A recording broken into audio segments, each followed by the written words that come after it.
Crystal.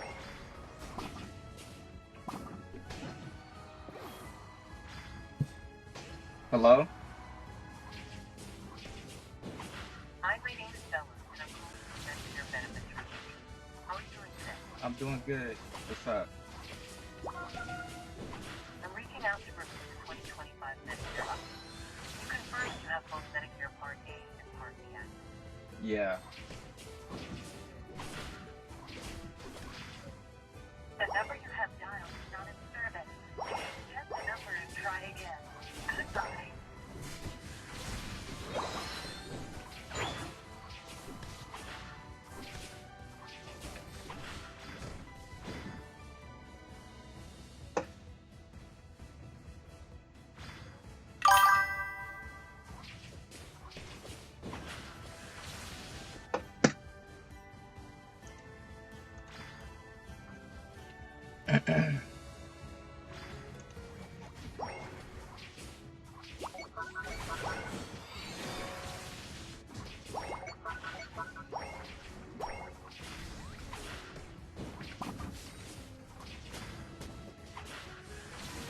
Gotcha, dickhead. Ooh.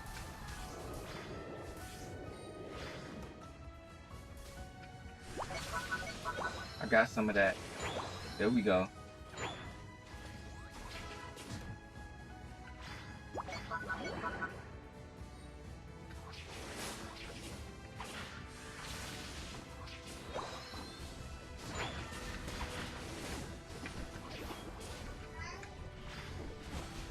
Shit.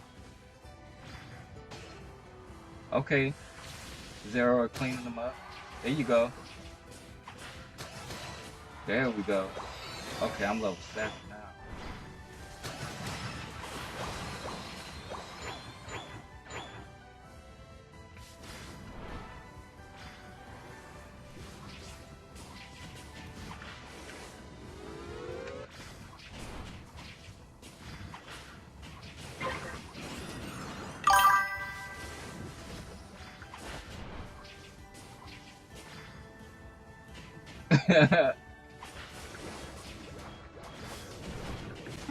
Okay, they got me. They got me.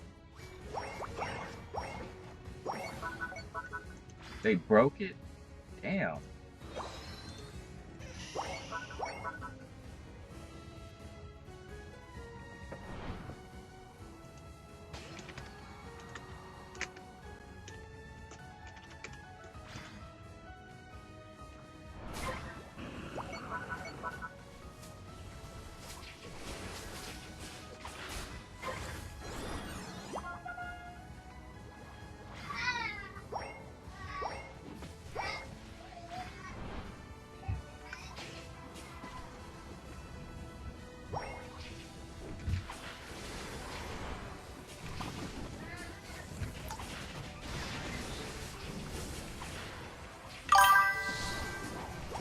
There we go. Break it, break it, break it.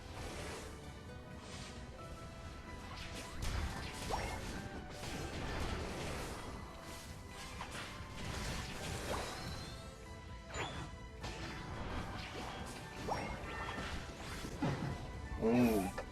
Solar Beam caught me. What game is this? This is Pokemon Unite.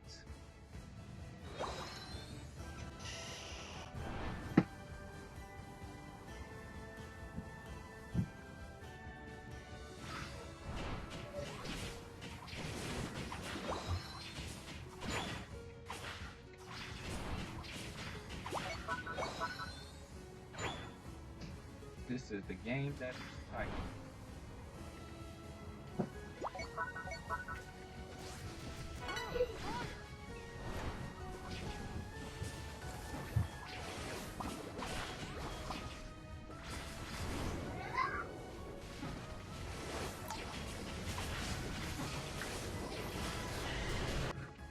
Mmm.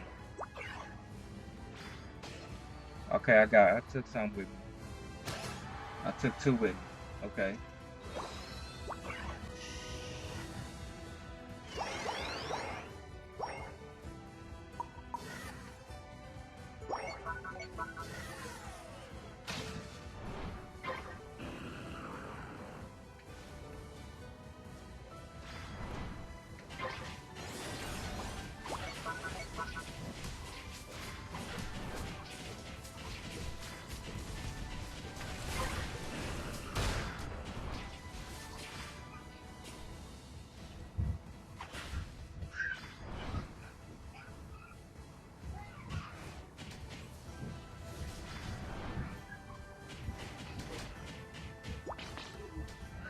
That dickhead.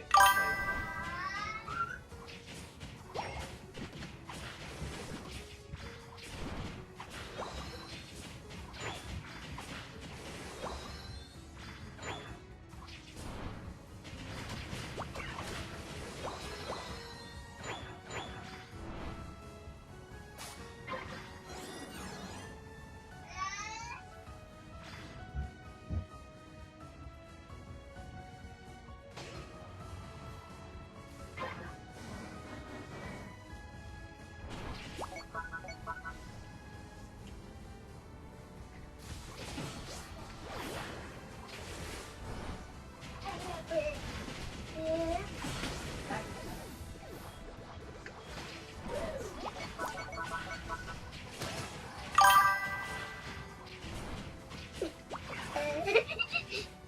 Thank you.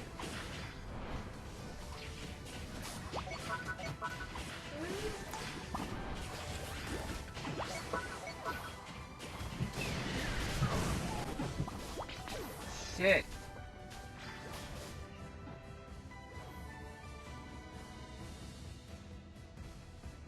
Bro, Sharon Garcia, what the hell you talking about? Alright. What's they sign it, bro? Mm-hmm. I just see you every time you come down here. When you see this light on.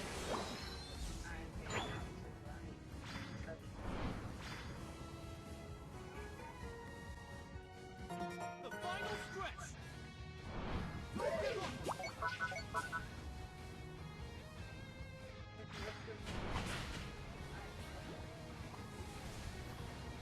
Yeah.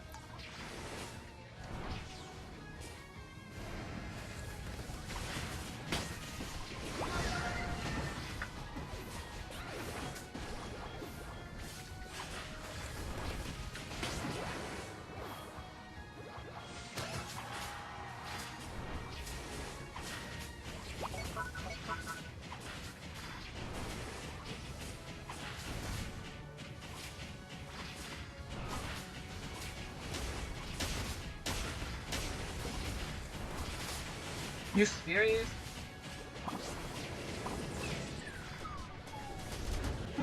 Fuck!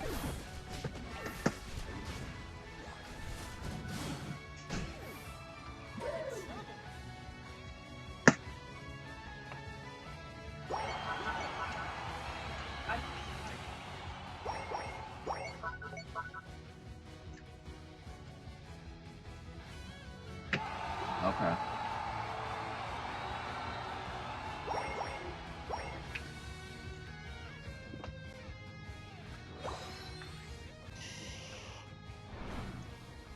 I told you I could put a smart TV down in there. And you said no. No, because what? Because you just can't know. Because I was saying, this ain't a smart TV, but my Switch only got YouTube on it. And you were saying that was fine.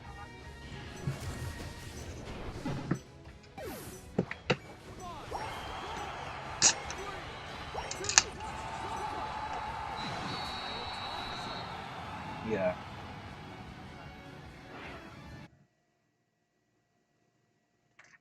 Does it auto connect when I cut the TV on? Yeah. When you cut the switch on, the TV turns on.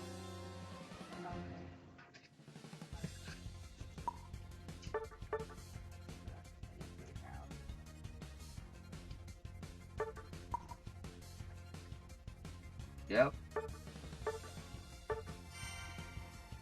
The whole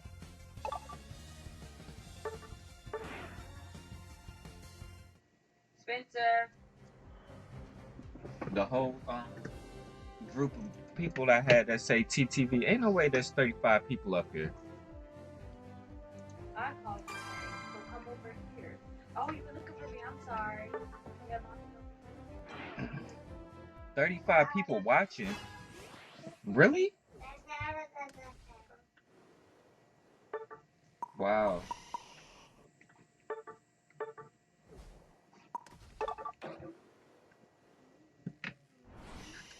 Yeah, I could put the You know, I got another we still have another TV in the box. Yeah, that you should know about. I knew about it. I said something. I said since you got two TVs. So I bought them TVs at the same time. Okay, yeah, how's the TV together? I could do it anytime. I just gotta take the TV down and take the mount off and put it on. And now that's. I wonder where's the other one.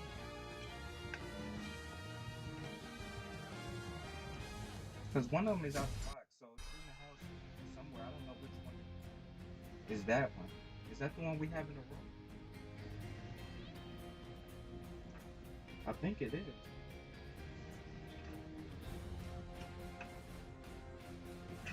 So now you want that TV out there. You act like we about to start getting out. I am. I can speak to you, but me. Something's out there. Yo, what's going on with this stream? Is there really 47 people up here?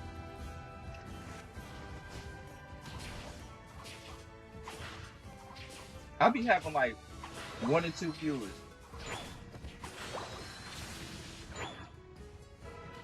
This should say 47. I'll get off. It's a Twitch. Mm-hmm. It's Twitch. I have a Twitch. I told you I'm streaming like on 5 Yeah, I see things like streaming. I just be going on TikTok and be like, Twitter, you know, and I'm like, oh, and then I'm like, oh, there's this. Yeah, Twitch, TikTok. Well, it's a Kick, TikTok, Twitch, Twitter, YouTube. I don't know either. I just found out what it was recently. It's something like Twitch.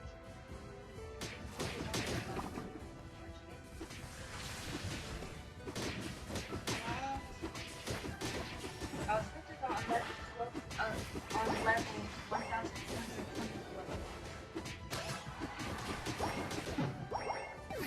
Yo, this Ursula food is nuts.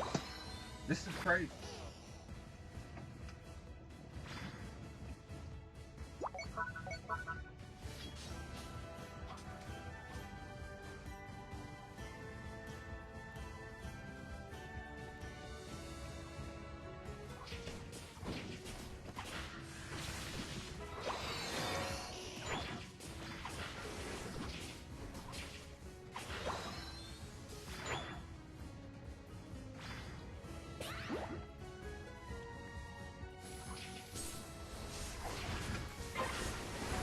Bounce them motherfuckers.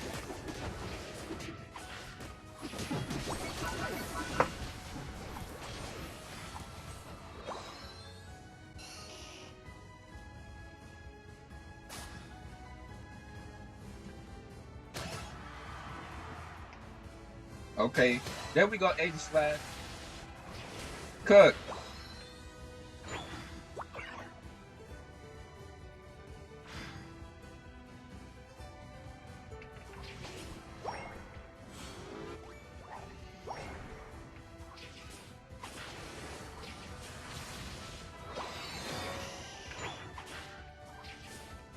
We deep in enemy lines back there. What's going on?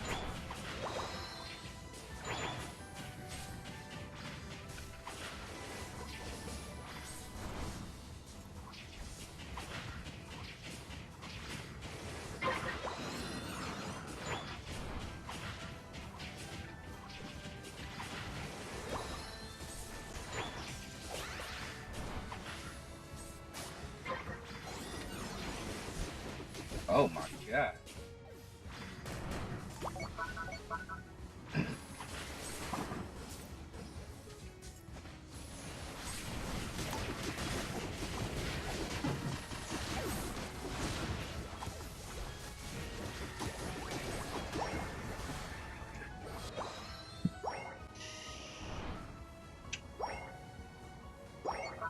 Yeah, that's gone.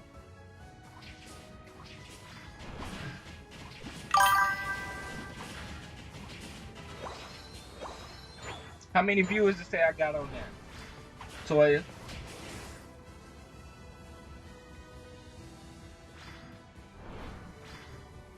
Cause this shit say 59. I ain't never had no 59. Bounce that motherfucker. There we go.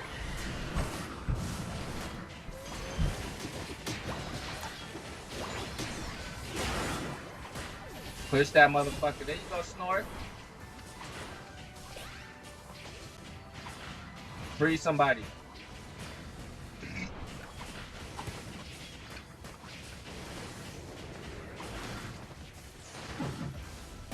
And I got froze. I said free somebody and got froze.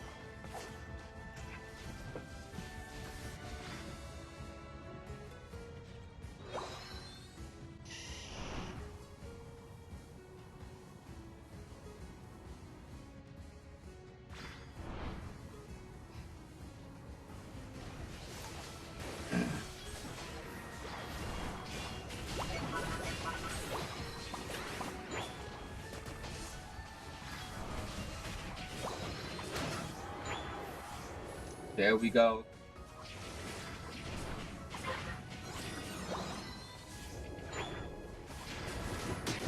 Oh, we didn't score that?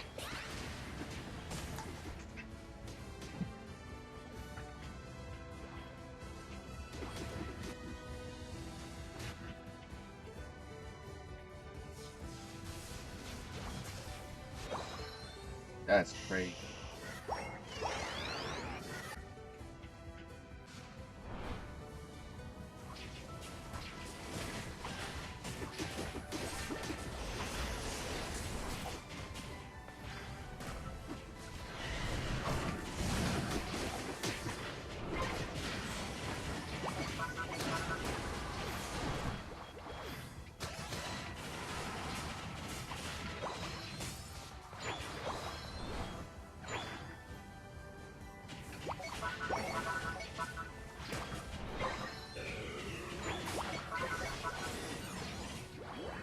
Okay, we might get top and bottom.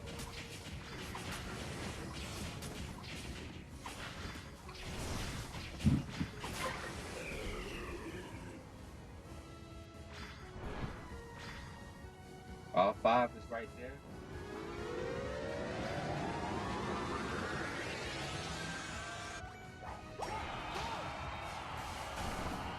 Too late, Snorlax.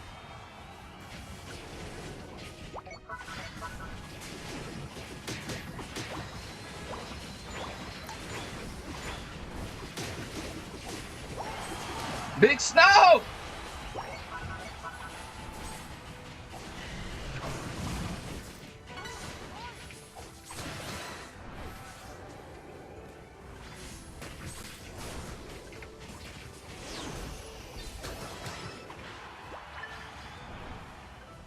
Big Snow!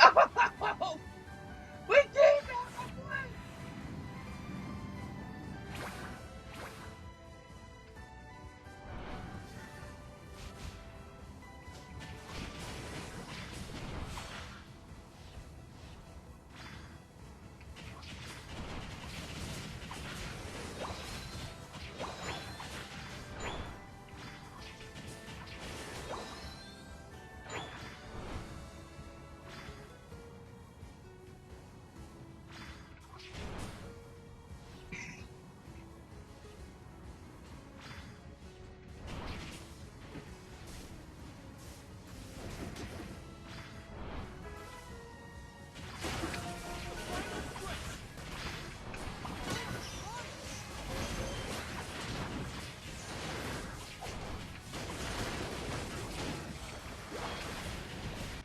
They caught me.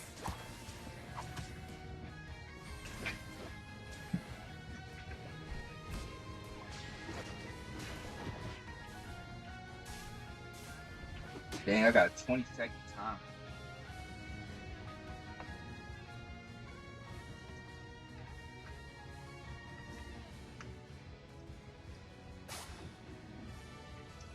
Another L.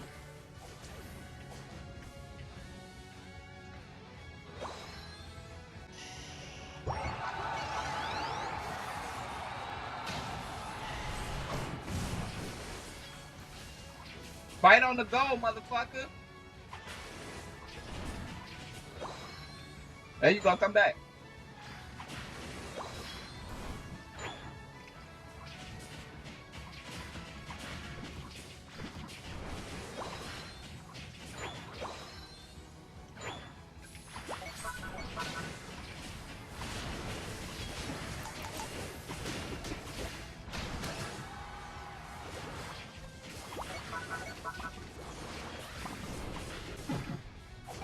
That's it.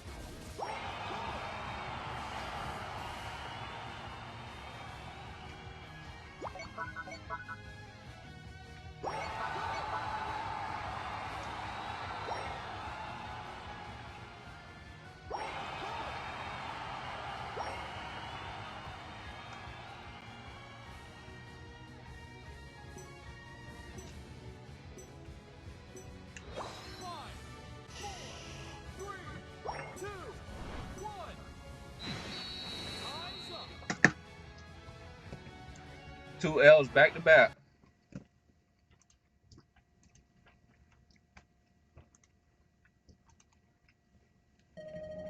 Never enough.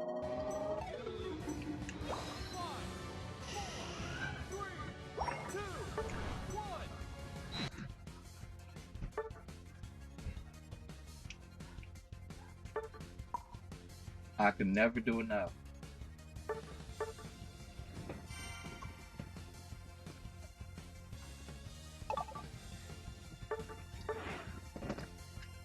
Three? Is that two L's in a row or three?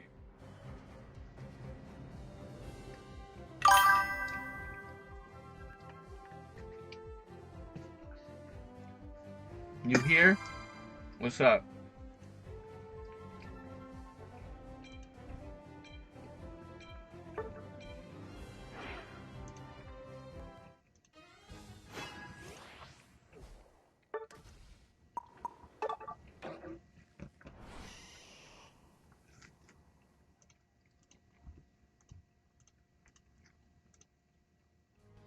You here? He said, I am here. You all might.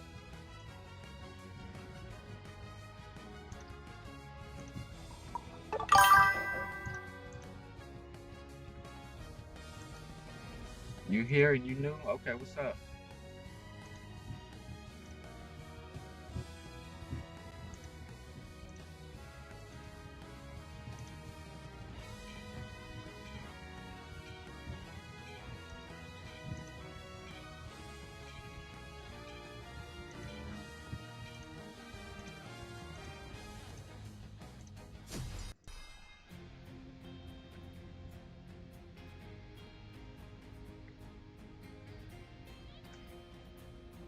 My main is Venusaur.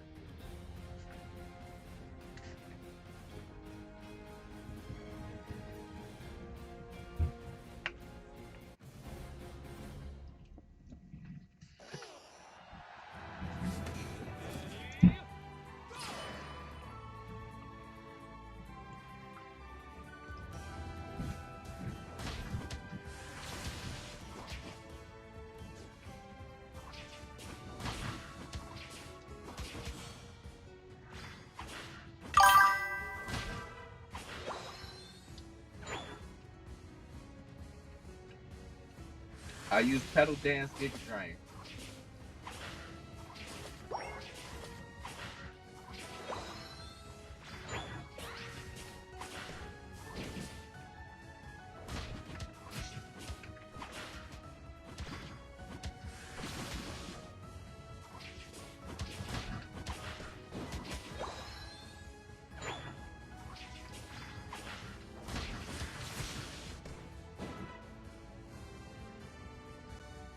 Damn, me and that Snorlax had a crazy run. I should add him.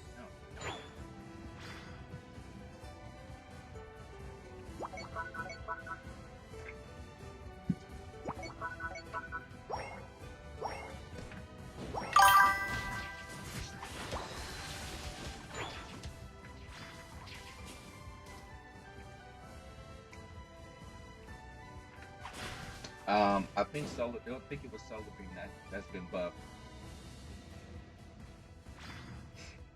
But I don't know. Though. I've been doing like.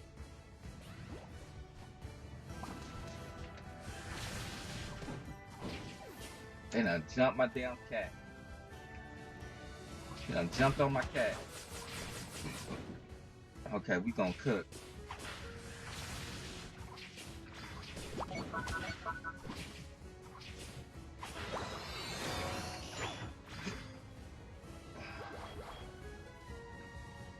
Why we ain't going to the middle, yo?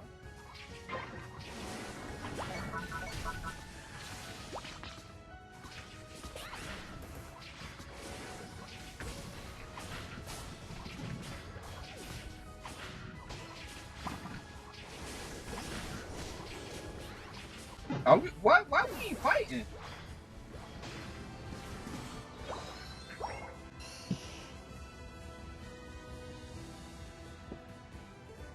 Man, I don't know. What you call it might have got buffed too though. Because I've been doing like 100,000 very consistently now.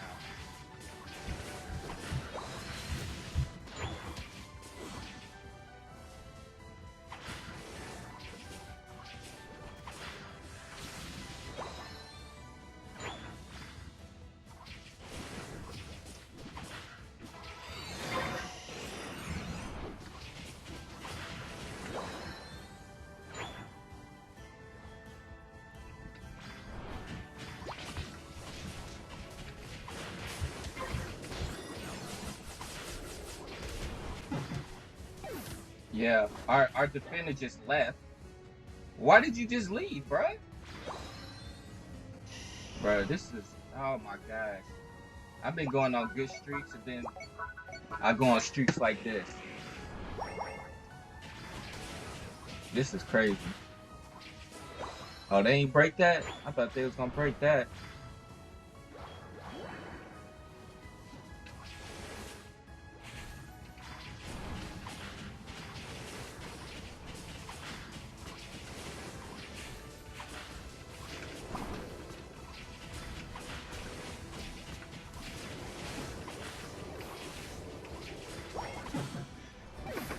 Ah, damn.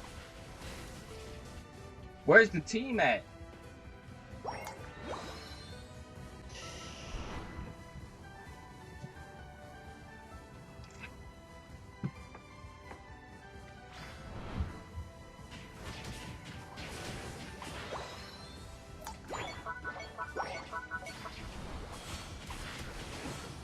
Come here.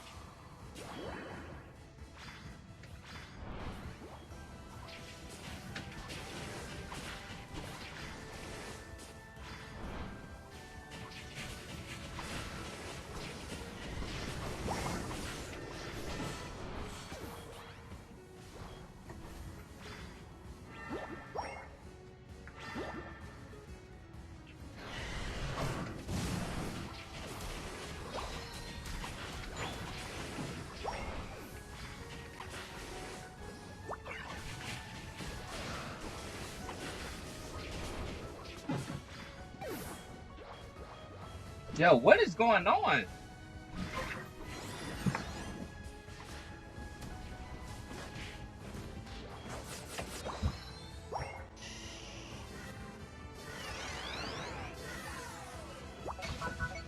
Can we pack these motherfuckers up?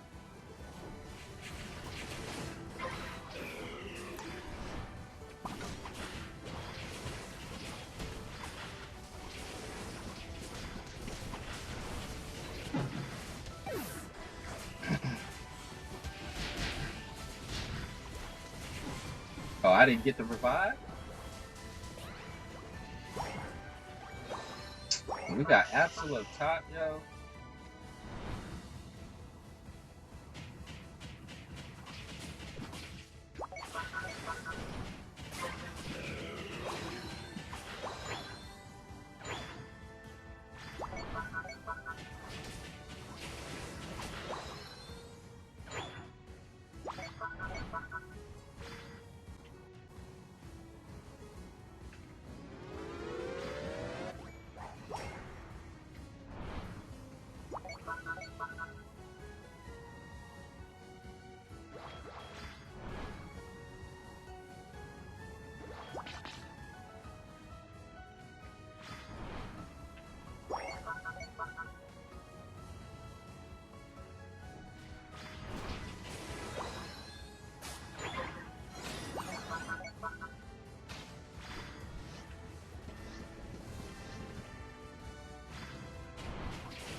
What the fuck?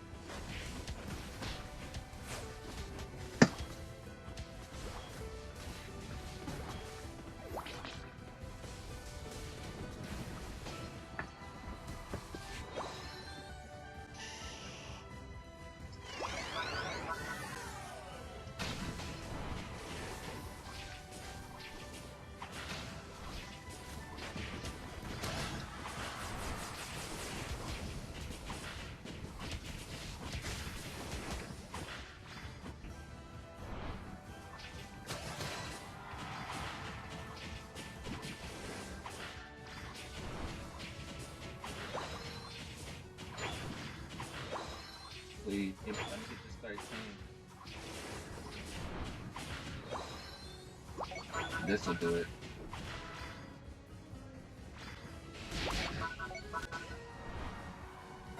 The final stretch.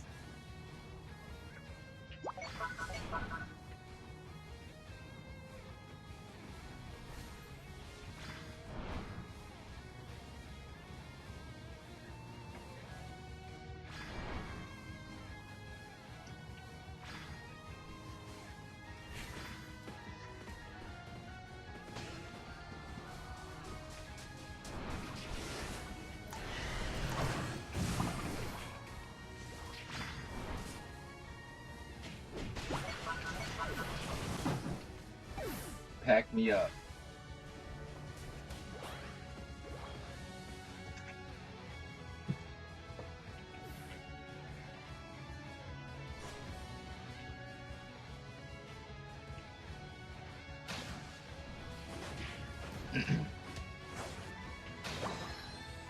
He dead.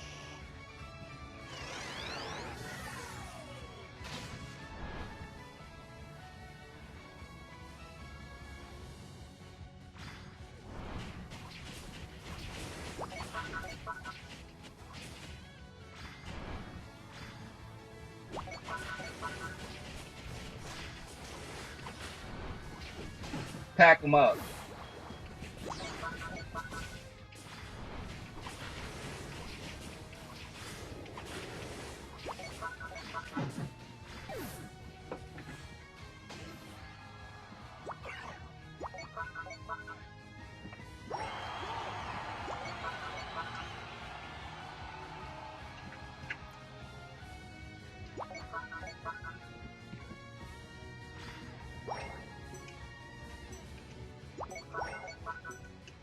Five, four, three, two, one. Time's up. Crazy. Now I just start losing.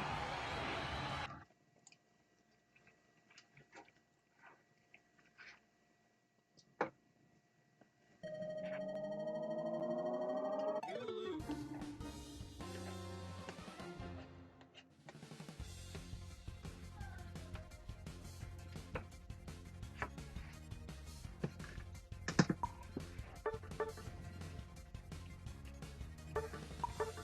Crazy.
Yeah, these numbers ain't adding up.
Bruh.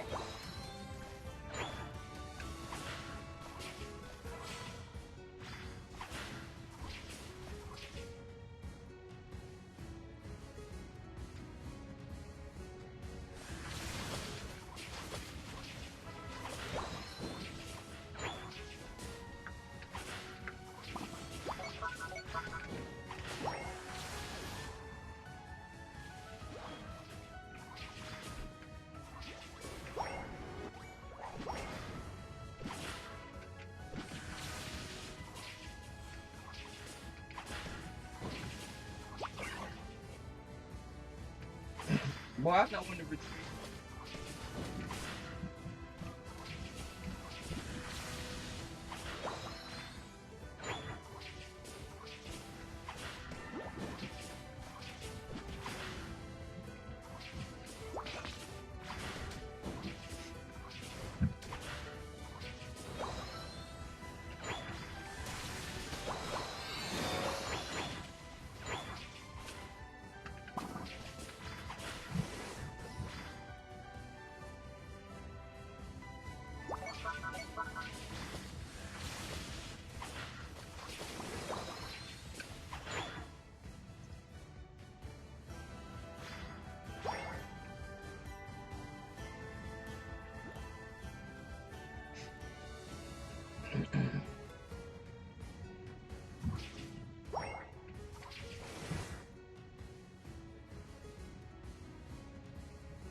Damn.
Oh my gosh.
The final stretch.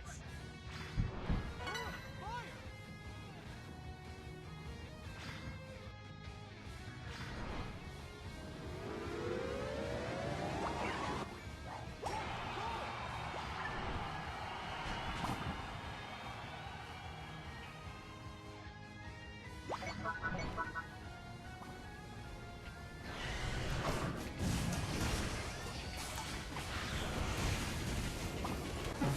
Again!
Testing. Testing.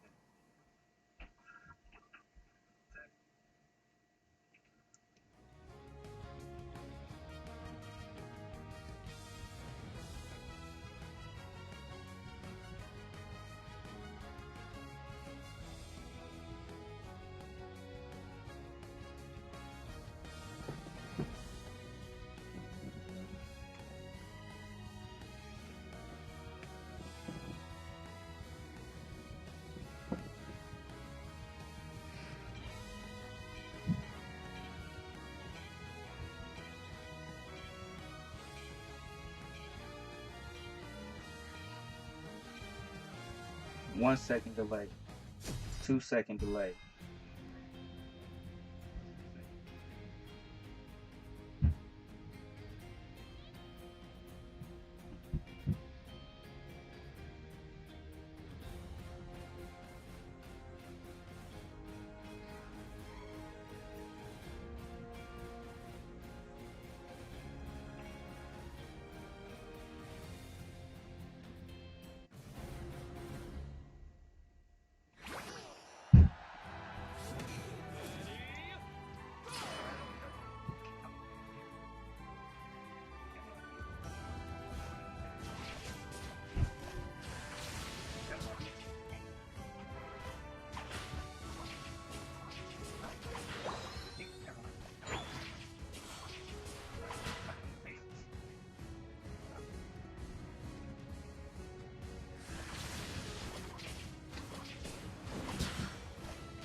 excited for it. So whenever we get more excited, thank you.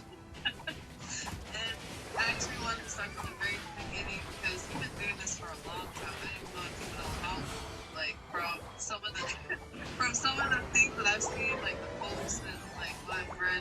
I know when one of your posts you mentioned how you started drawing like from 3-4 years old, and then you really got into it because you grew up in New York and you went to Elmont Memorial High School, and that's really when like you really went into your craft. And I want to ask about your style because not only do you have the Easter eggs from like anime and gaming, and it's a blend and just from shaping and everything. How long did it take you to find that style? What was the journey to find that style? Because I know you've mentioned that it took a while, and it took like studying people and then realizing what you had to do in order to get that specific style. You said how long?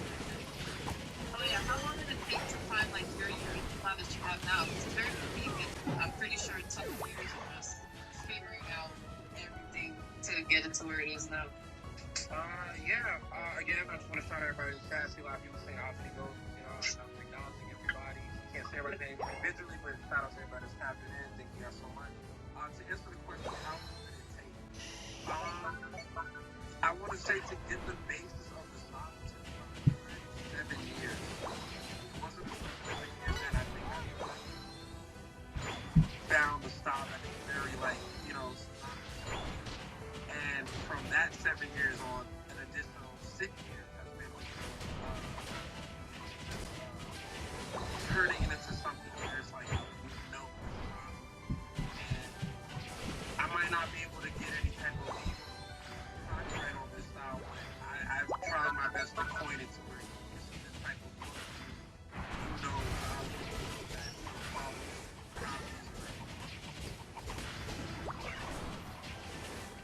This is obvious. Yeah, I definitely understand that.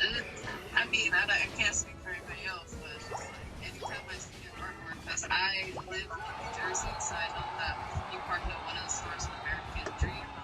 Yeah, and that was like my first experience with your art. So like, oh, art. So definitely, it's like anywhere I see your art, I go to support. So like, definitely, I was like perfected into that look. Yeah, no, I probably expand. My career has really been nothing but trying to change the narrative of the starving.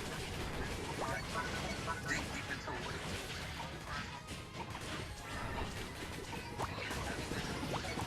Learn a hobby to pass on to something where you can, Yo!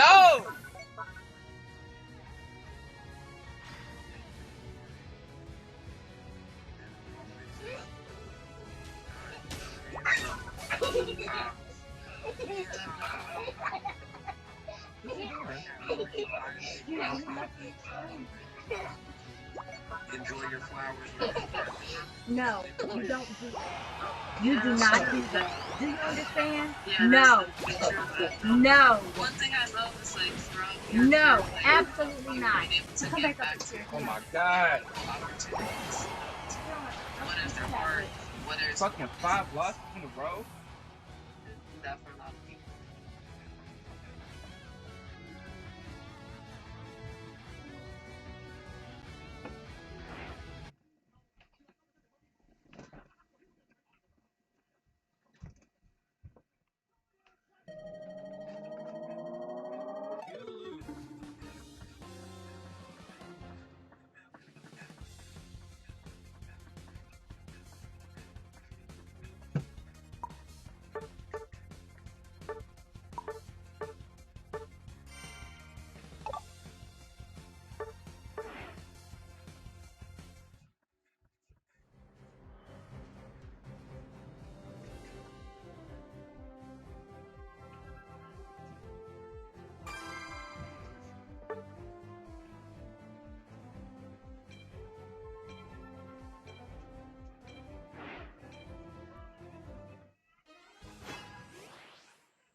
Of course, and we do appreciate you for that. Like, it's been in every part of your career, so I appreciate it. I just love that you do that.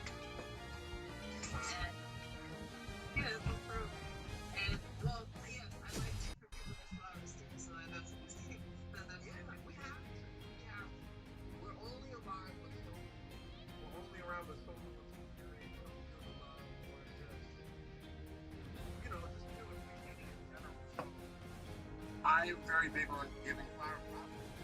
Maybe one of our things where, like, whenever I see someone post on Facebook, then I just DM them, message them, or comment, or tell them face to face when I see they're gone.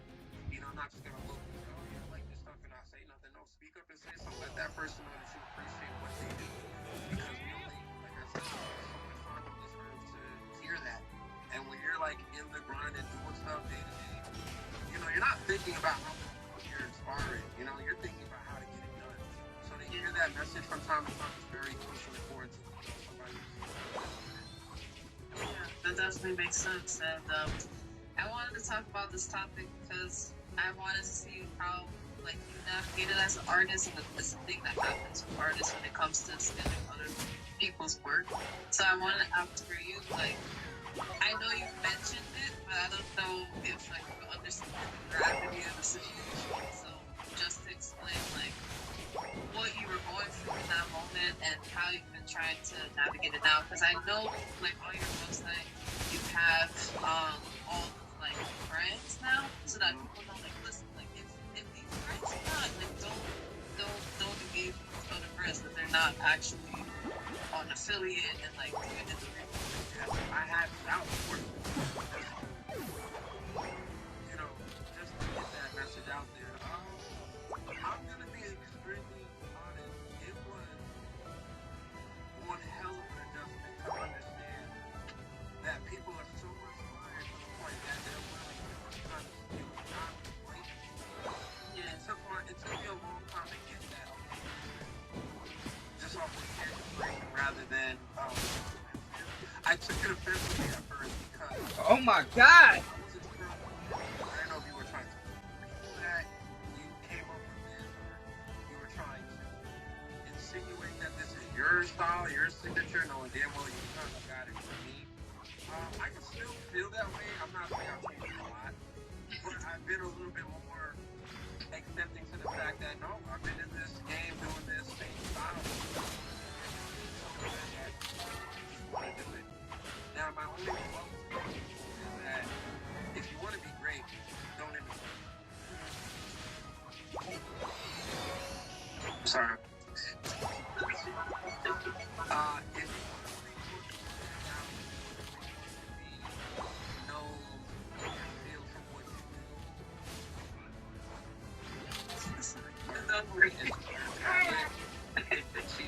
whenever I know answers, she just responds. She doesn't know.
Hey, go upstairs.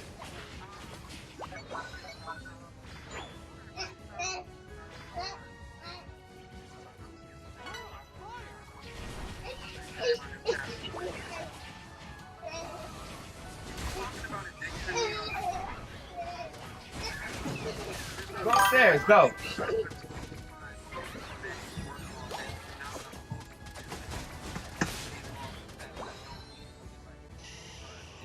So I hope to stay within another year. There will be an immense amount of progress from today.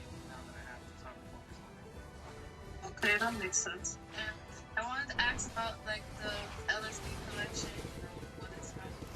And what I love about the LSD collection is that I already been trying and like recently just that like that's one of your favorites ever because like you get to just go crazy and that's where you add most of the Easter eggs. So I wanted to ask what inspired the collection?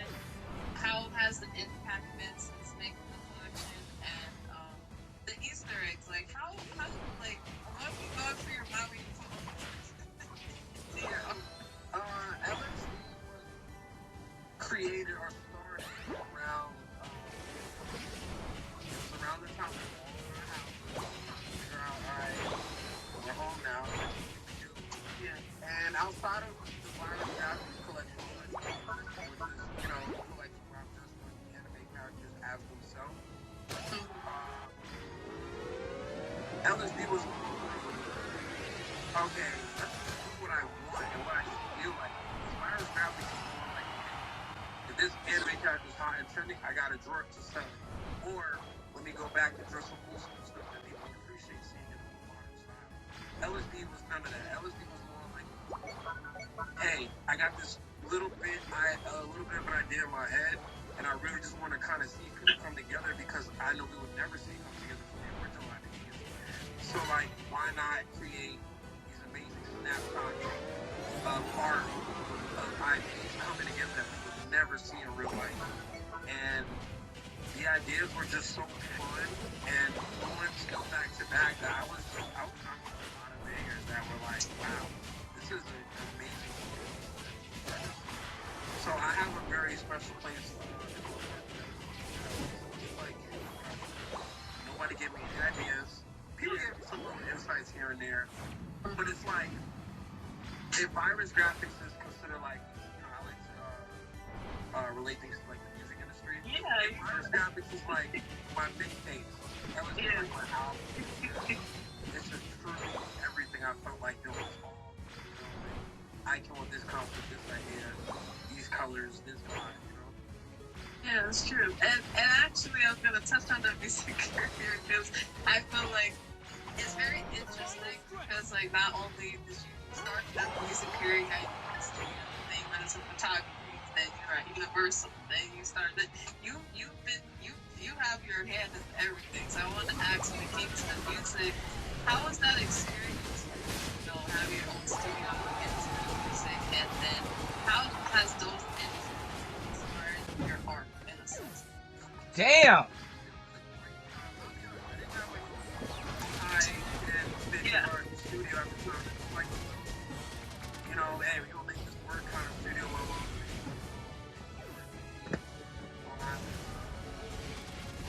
It was fun for the time because I took the basics and I made, some pretty good sounding records at the time. I didn't have the highest equipment, but with the knowledge of equalizing, mastering, and just doing fun stuff, I was able to make something that,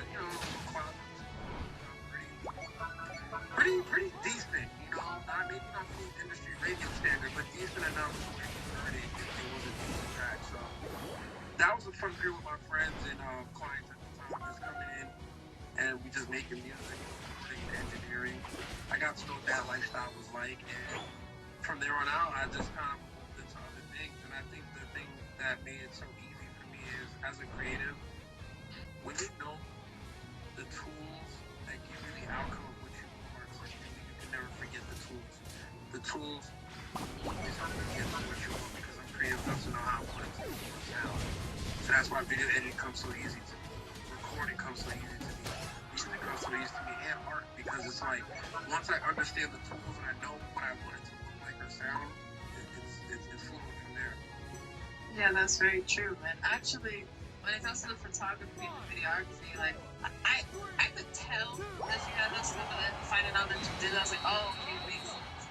I would be like, how happy is that in terms of like your content and like virus graphics and like the studio? 'Cause I feel like how you said you like the small details. I could tell like you have that background because being a videographer and photographer is like you pay attention to details. So I just want to like give you the time to be like, how much do you pay attention to details? People that may not already know that. Yeah, no, I'm a very detail-oriented person. Almost too much so. Almost to the point where sometimes it's annoying. Wanting to put in so much detail because it takes a little bit of extra time. You know, it's an extra step in the process of creating because you don't have to do it, but you love to know the fact that you did it. Yeah, It's one of those things. yeah, that's very true. And I actually want to talk about the trading cards because those are very common. I know when I went to BlurCon, I got one. Shout out to you. Those are so good. You guys are so kind. I appreciate it. And It's really amazing, man. It's one of the cool ones that I've met in the last couple of years of my life. Like a brother skiing out, like a business partner. But we have been kind of locking in, trying to turn this art career into something that is probably, productive. And also just laying down the blueprint for what I feel most artists should have that spark in their creativity when they help a person to go this far, you know? Sometimes working with a team can help elevate your career. Sometimes just having amazing work can be more than just seen to just your eyes and be seen to the world. So shout out to him, man. We came together, we worked on these cards. It's been about a year and a half of being in production now. The feedback has been great. People are enjoying it. They're loving it. It's gold, it's metal, it's going to last, it's not going to get damaged. They have serialized numbers to them, so now you know how much has been in production. There's so many great values of the cards right now that I think because me and him put so much I put that vertical stream on everything. enjoying it. that's true. And actually, I'm kind of curious about like that process because I know like you have different influencers that you made the cards for, like RDC Road and stuff like that. What are some of the things in the process? 'Cause I know it takes some time, like to get these cards out and like serialize everything. Like, what's the process of like making the card like start to finish? I'm kind of curious. And they don't take as long because I guess now from it being about a year and a half of working on it, we figured out ways to make the process quick and easy.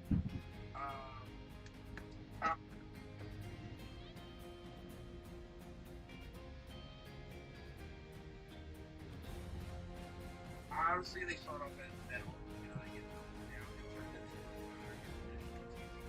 format. So, you know, that's the way they get, you know, made into their shape. Then, Yeah. so formatting the art is a little different from the art version. You know, this is like my hint to you guys of people who are fans of art that a little bit different than its original like figures that was given. If it looks exactly like how I posted on Instagram, then you know it's Yeah. legit. You know, this is kind of like my way to verify that regular flyer is true. It's gonna be different than this. So I gotta put the extra step into making sure that's mandatory. Serialized coaching. And print, printing, I don't know much of. I just know it gets the job done. Like on a big jigsaw machine. You know, making all the art. Don't ask me nothing on that process. I just know the pay for it, and once it's done, I get my cards. Yeah. You know? Yeah. And we just package them up and we get them out. They're gonna get, you know, what prizes for the cards. So, it's been one hell of a I enjoyed it. Yeah, that's true. And I actually want to talk about like the appreciation you have for your fans and some things I've heard is like one reason why you got more to mention is the person that kind of gave you more confidence as well during a period of time where like your Instagram account got hacked and then you were getting like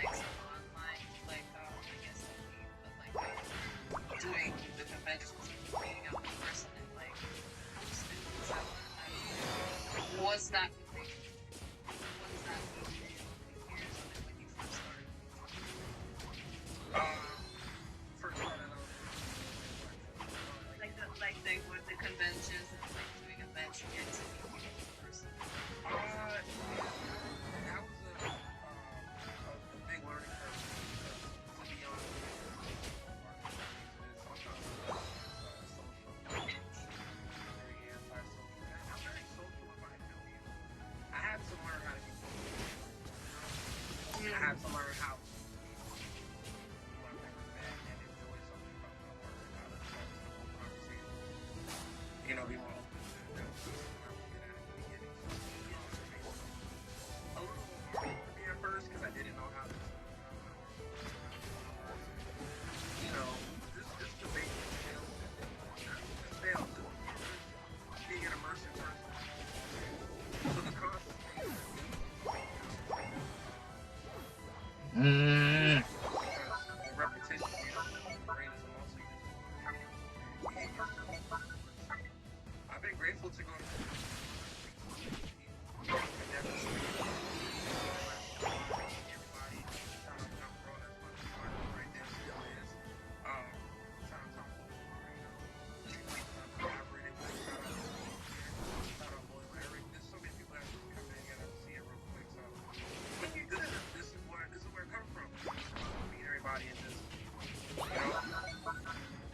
It's true, and sorry,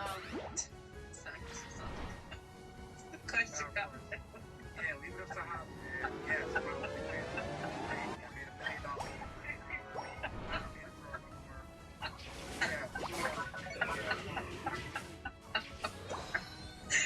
Okay, and I was gonna ask also, how do you feel that like your artwork is like not only different states, it's becoming like these different countries? Because you got to go to Montreal. That's a good experience for you. Yeah, that was great. And actually, we're actually going to London. Okay. So yeah, we're finally going.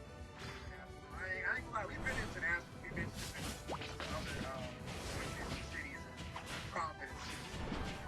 But now we're actually going there. So it's been great. No, it's been amazing to see that people in other countries. And not to say that I don't like I'm very art. But to see that love in person, you know, in it's pretty cool. It's been pretty cool. London is coming up. That's gonna be fun. Montreal is amazing. You know, huge athletes of my work, so Yeah, that's awesome. And I know I have to bring up like the color collection, like how that, because they have your daughter and like just what inspired you to like stuff? yeah, Little Miss Harlem.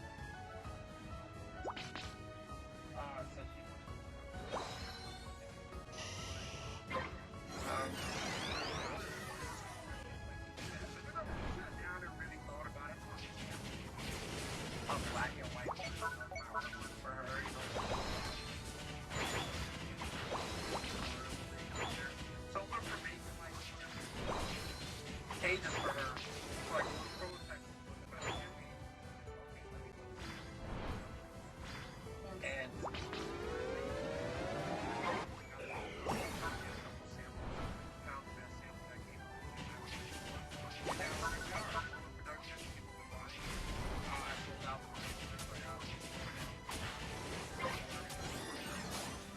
That's awesome. And also, the amount of things that like create your art is like, for me, it's crazy. You know, it's crazy.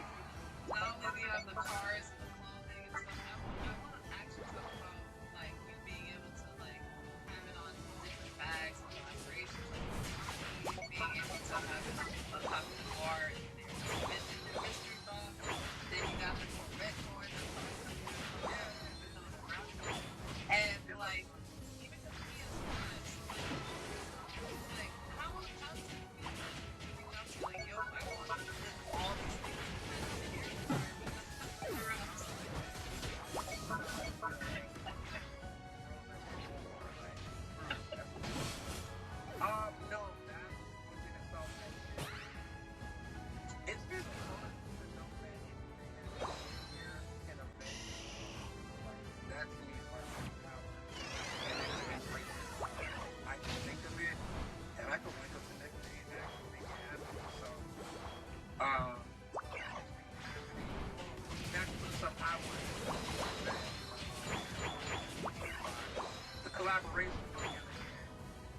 still been more like, I'm grateful.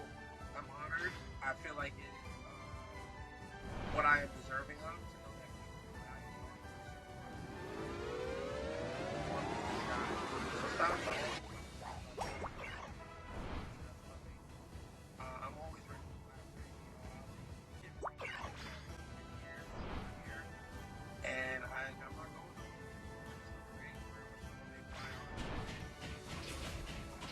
Definitely. I had a question for you. Where does your inspiration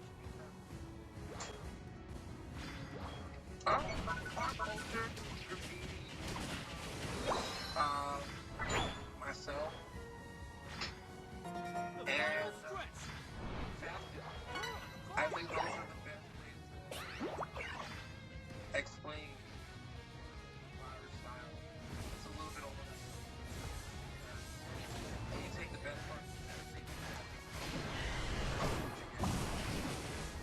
Yeah, that's true. And ultimately, like, you have been no strangers, like, talking about listen to that song, resume your career, some things that you touched upon. That was one of the reasons why I made podcast. So I just wanted to give you a chance to what were some of the lessons you learned that really, like, got you to where you are now? And then what inspired the podcast that you guys have been listening to? probably try to do some wild. And I've done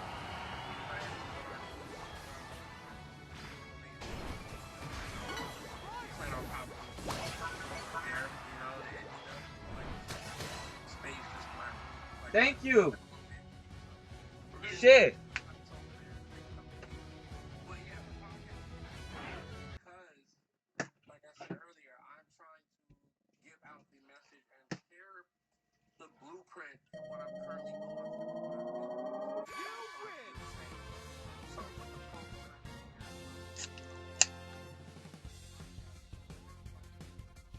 an avenue where I can vent my feelings, what has happened, and what's my career. And I just expect to do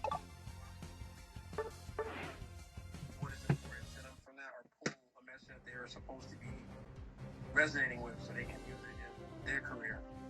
Yeah, that makes sense. And one thing that you've touched upon, like in the, just in general, like throughout your stories, but like recently with the articles, is something I resonate with. Because when I first came on here, like random, like, oh my god, I gotta be a content creator. I gotta make content on Spotify, or and it was kind of I was gonna first to know that you felt this. So I wanted to hear from your perspective, like, why did you hate it at first, and then what did you do to, like, be the content creator, but, like, you know, still enjoy the art, or just show people love? Because you now I see, like, you're really getting into it and really, you know, having fun with it. I hated it at first because I felt like that was against, my morale. I think Instagram kind of trained to push. I wouldn't say negativity, but like the over the top things that catch people's attention. It's not even about the talent anymore. It's not about the content. It's about how much can this content keep on our app so we can charge people more for ads to make money. It used to just be about connecting more friends and family. Now it's about business and ad revenue, which is fine. This is what apps eventually do. This is what businesses eventually do. They kind of, bring you in here for free, let you have fun, and then they switch it to their true business model, which is down to money. So I felt like that being a change of, years of Instagram, it has been something that's made it hard to, your natural content that resonates with you and your fans, unless you're doing something off the wall to get that engagement up. So I kind of hated coming to the reality of what Instagram used to be to what it is now. It was a very hard transition. It is still hard. However, I've done enough study, research, bunches of failed attempts to realize that I can still be Wait till now. create It's a content good that resonates with me and still put my You know, Wait, bro. I'm and trying to I think stream. I found it nice to work. So once you Just see him. the game, I might not get it every You done, time. it's all, you But done I'll messed make up sure to all get a my couple little stuff. sounds where if we're not and they, genre.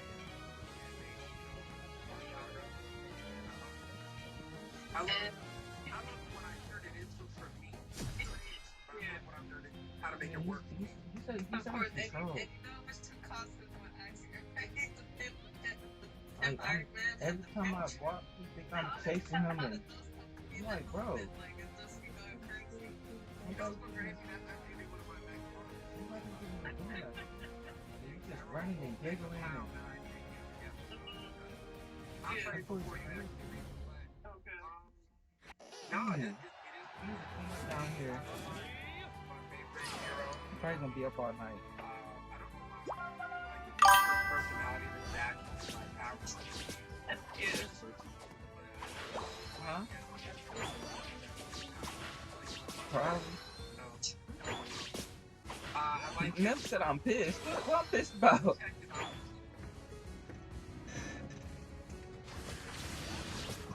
I'm pissed about this fucking 5-game losing streak I've been on. I just started winning matches again. I was ranked. I'm telling you, I'm gonna be ranked number 1. Like 2000. Yeah, shit. If I wouldn't have lost them 5 right today in the I don't know. If I ain't lose them 5 that I lost today in them 12 when the season started, I probably would be number 1. Fucking lost 12 matches in a row. This nigga everywhere. Fly around again, bitch. You better, I know you better, yeah. Oh, and he flew around and killed my ass.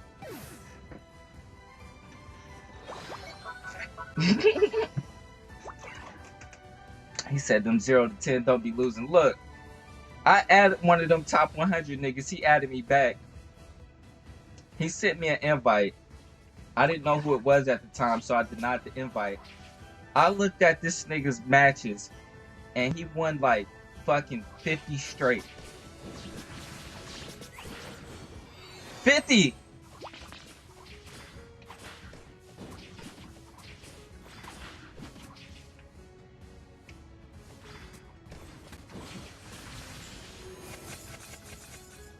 I can't get nothing, bro. Y'all got the jungle wide open. Go get that shit. This why I be losing.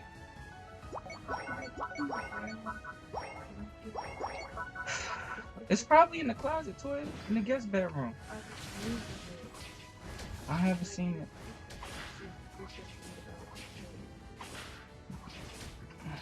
It's somewhere in the house. Oh, that's in the car. I'll be sleeping with that. Mm-mm.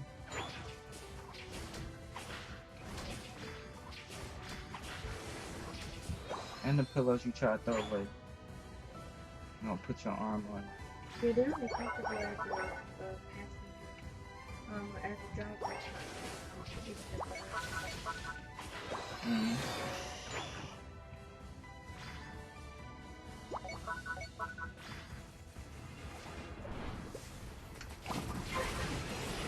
Come here, fucking bird.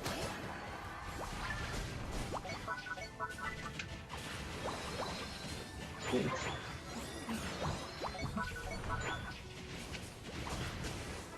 I knew your ass was about to fly around.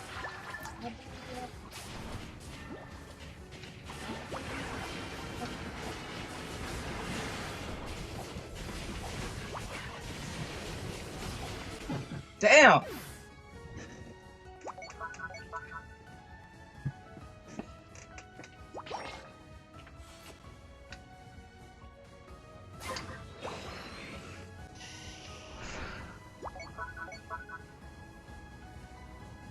Raichu, why you leave that nigga? Oh my god.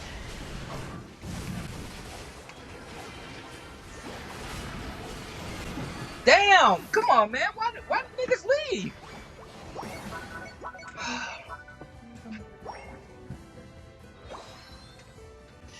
And And then what?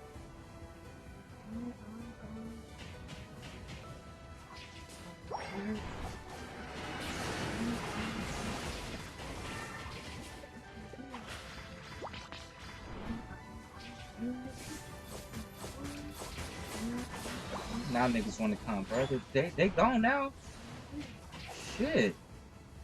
We can't fight. Like, come on now. We gotta fight together.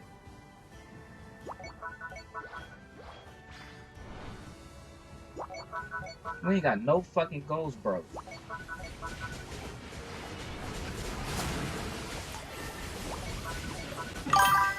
Oh my god, bruh.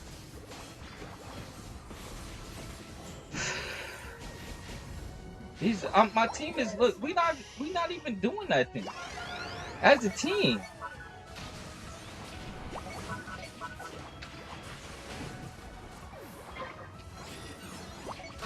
I need you on this motherfucker for real.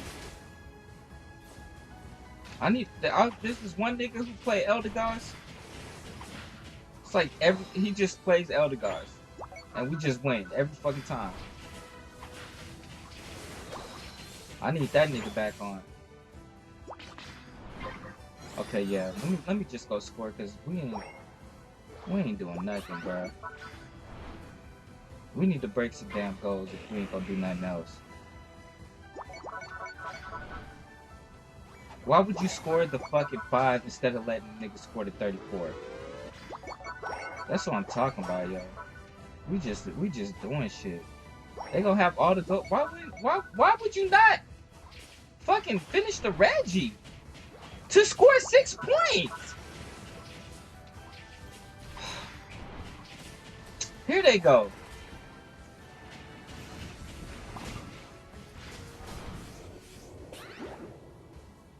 Why would you not finish the Reggie to score 6 points?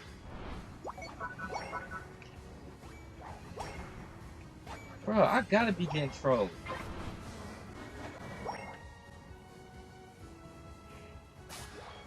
We need every fucking point up here. But the 6 points? Come on now. I'm dead.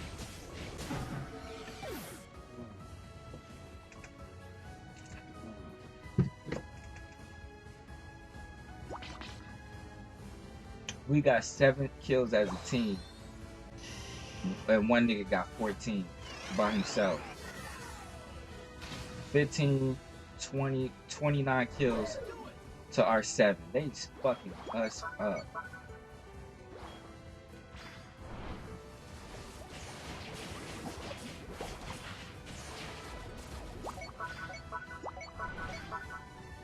Why I keep saying pedal dance ready to go, bro?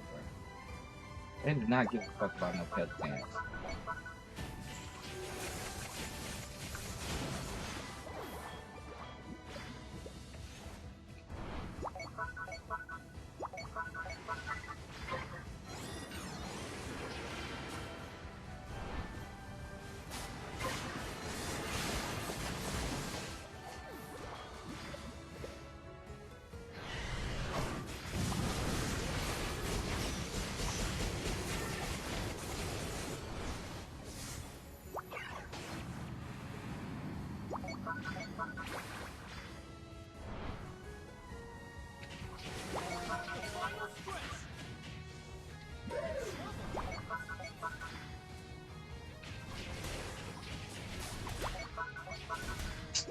Bruh, and they got the fucking timer on there.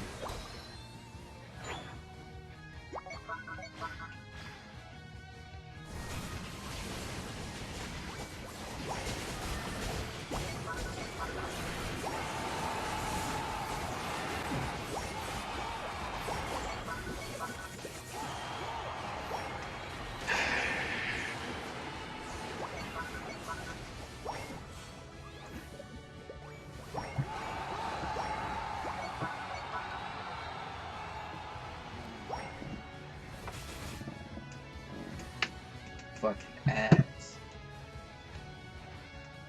Fuck, 7 kills. I can't do it by myself, yo. I can't do it by myself.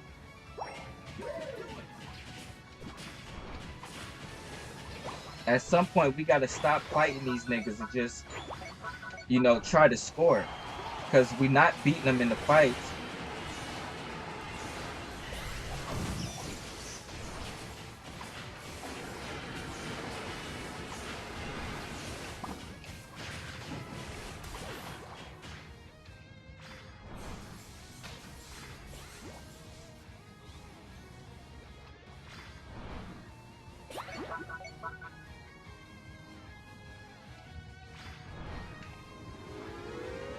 Why am I even scoring? Them niggas score like 500.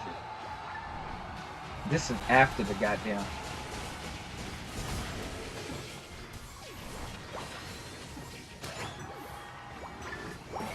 After the raid fight. That's another 100. Niggas got like a rack. Time's up.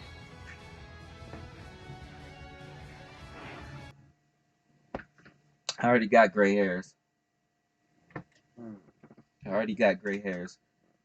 My stream say, this shit on Streamlabs say 270 views. I know that shit's a motherfucking lie. I don't know what that's about. But that, they lying like a motherfucker.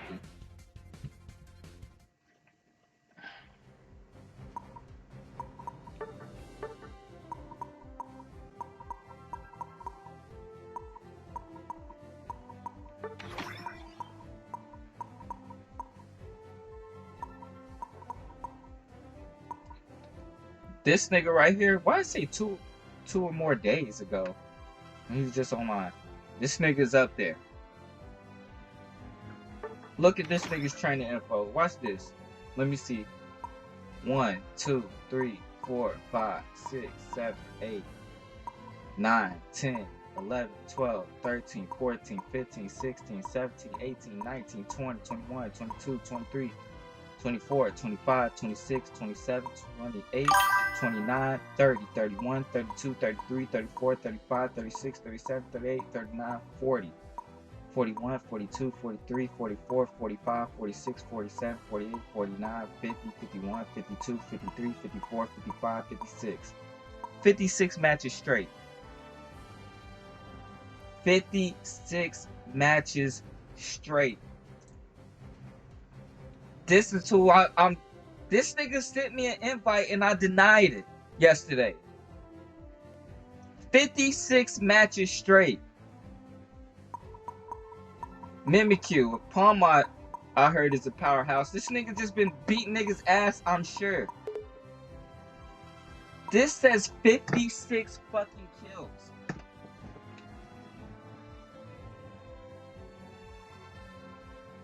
That's not 56 kills, is it?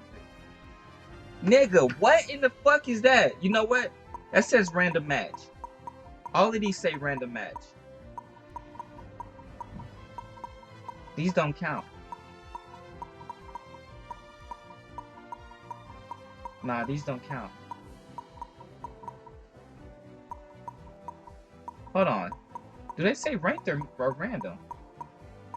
All of these say random.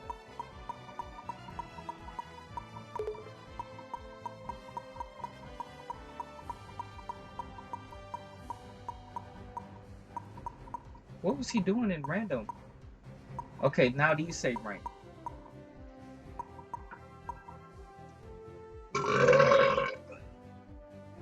Now these are ranked.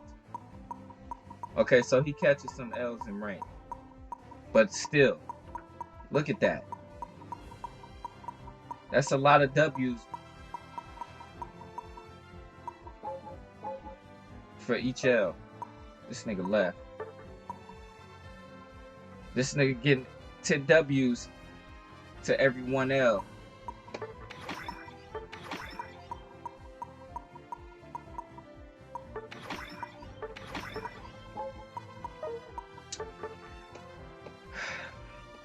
All right, let's go.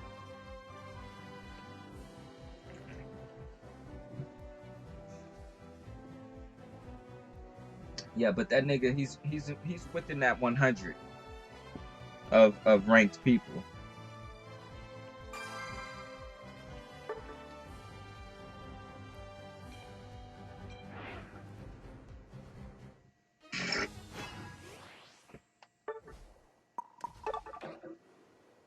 right, let's go.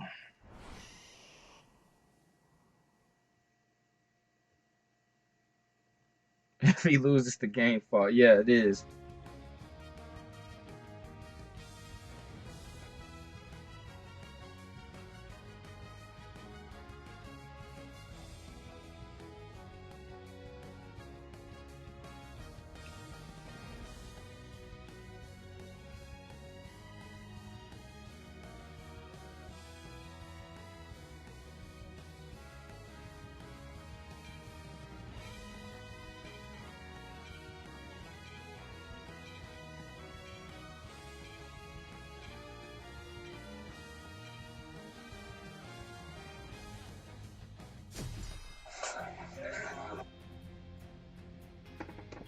I'm gonna clean up down here first.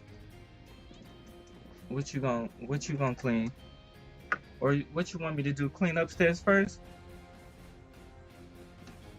He need to be asleep before we. He need to be asleep. That's why I said you should. That's why you said what? I forgot what I said. I tried to think.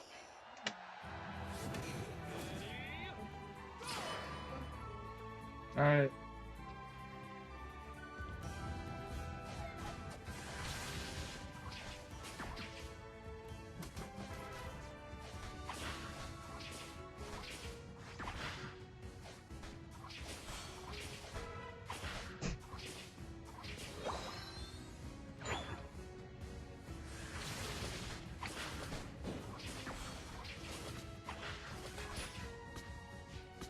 Damn.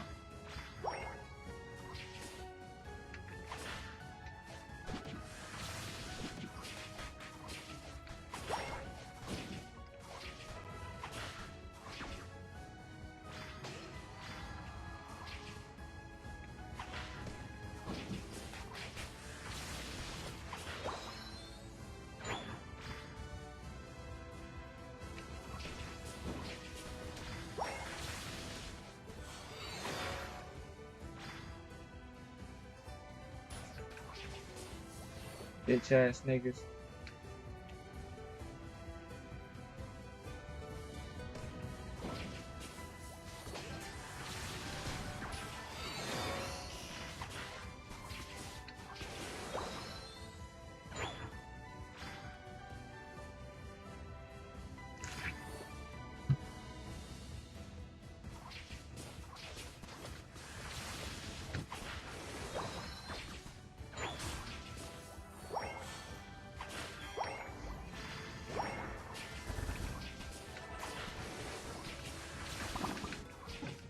Dickhead.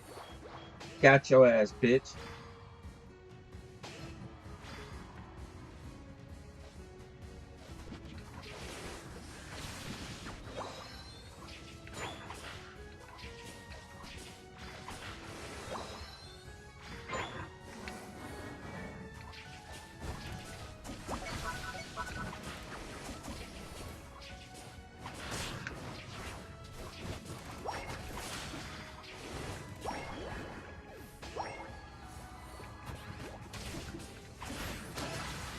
There we go, our creamy.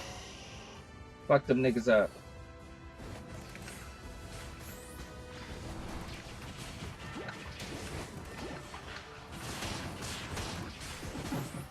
This nigga came and fucking cleaned us up.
There you go. Pop that nigga.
Yeah, you better stick and move, my boy. Okay, Umbreon, you can fuck, I can fuck with you. You played a good Umbreon, I ain't gonna cap.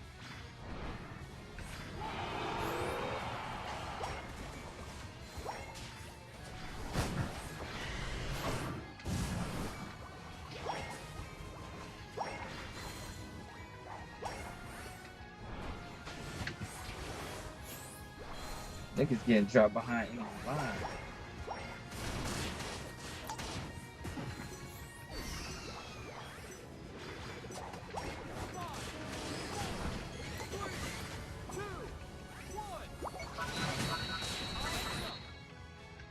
There we go.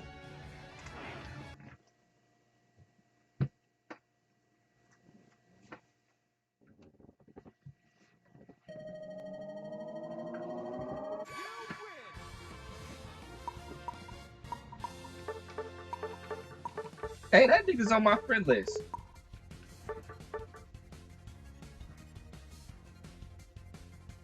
This Setsuna dude is on my friend list already.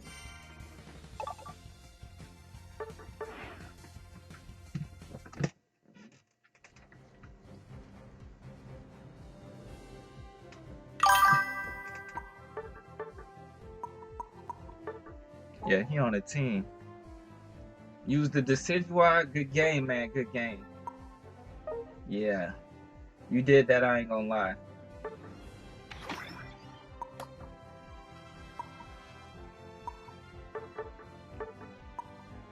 Yeah, you definitely did that. Hey, man. Are you queued up with somebody? Or can you join us? I think you in a 3-stack probably. I can definitely use that.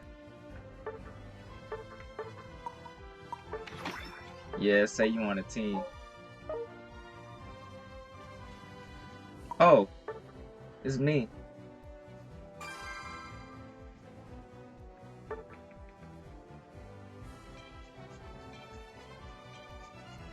That was a good game.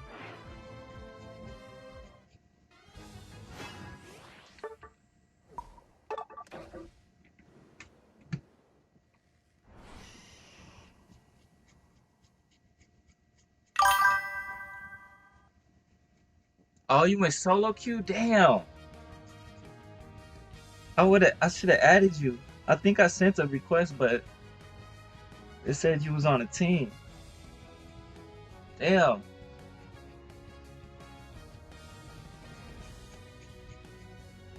If you can go to my trainer ID and send me a friend request, I can accept it. And after this match, I mean, we can queue up together if you want. That was a good decision while you played.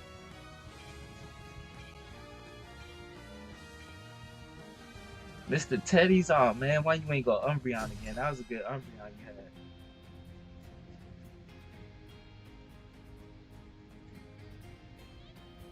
Oh, well, it's another Venusaur. I gotta outperform him. Man. This shit feel good.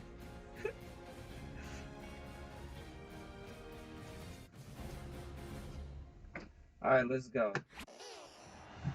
Hooper, man. That needs to get on my nerves.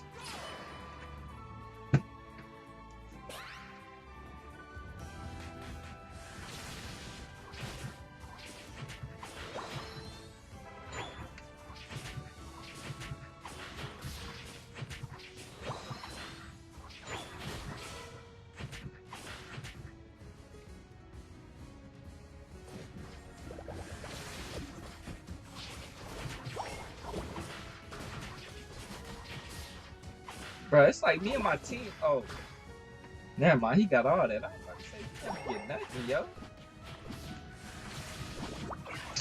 You know what? That was a whiff. Because I ain't hit shit.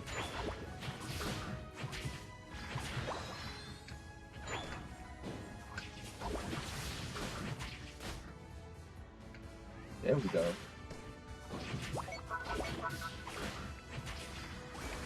Ah!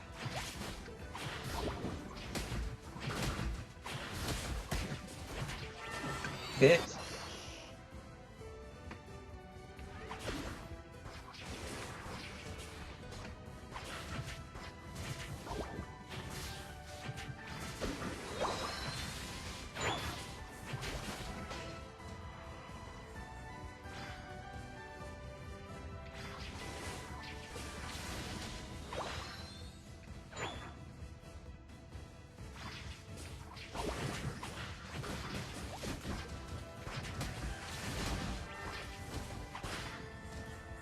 Hey, they trying to hit.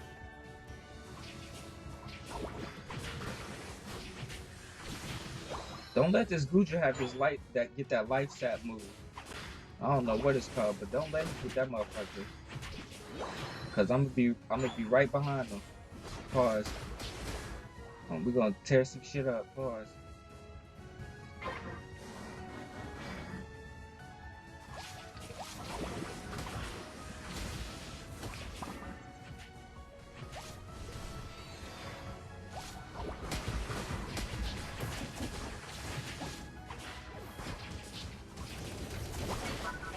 He got it.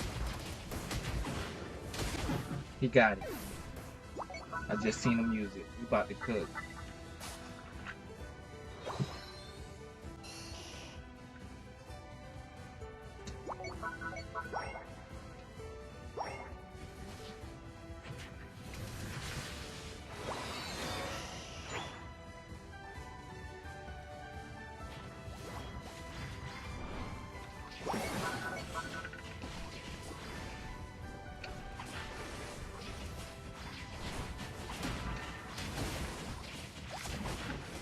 Get your ass out of here.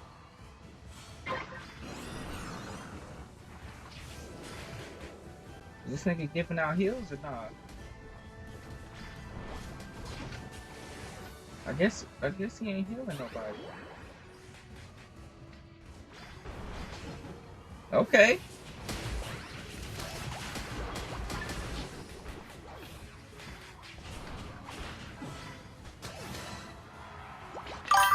There you go, Gardevoir.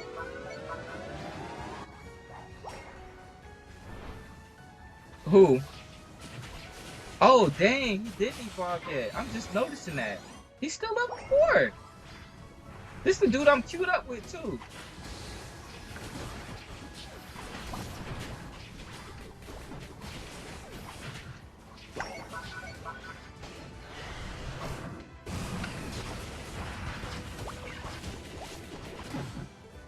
Boy, I couldn't do nothing. Dang, he just evolved. Okay, that's why he probably wasn't healing.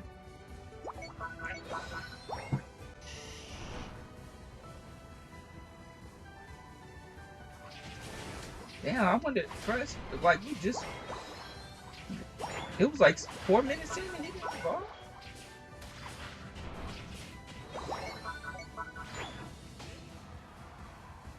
Yeah, they got you.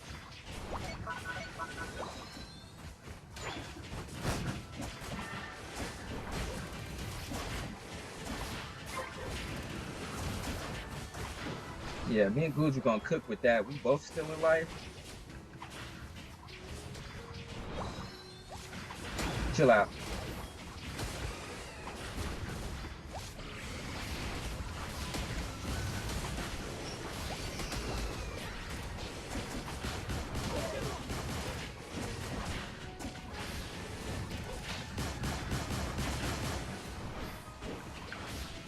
Let's go, Goo. There we go, Goo.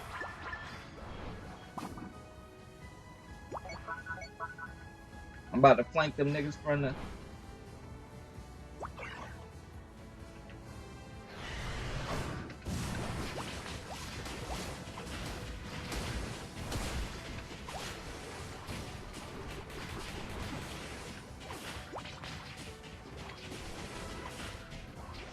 Yeah, you better run, nigga.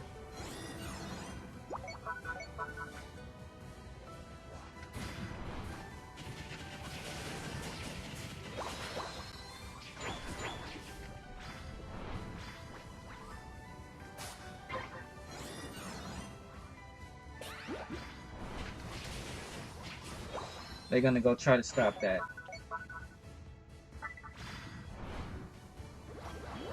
I knew it. Oh. Well, if two of y'all right there.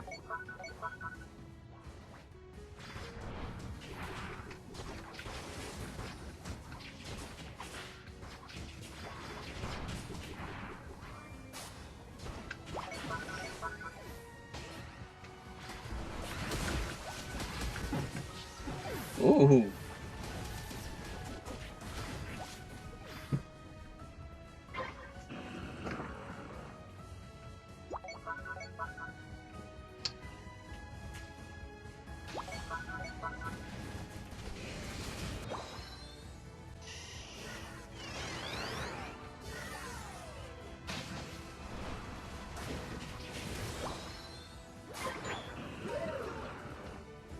Mm. We losing?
Woo!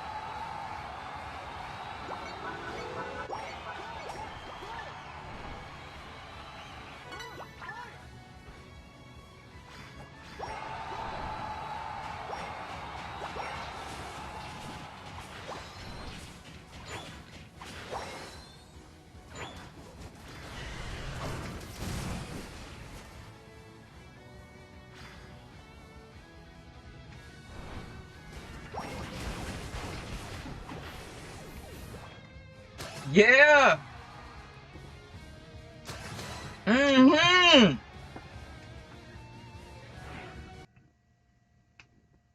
That Gardevoir. I'm gonna have to add that nigga too.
What? Okay.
Okay, Jennifer Lopez.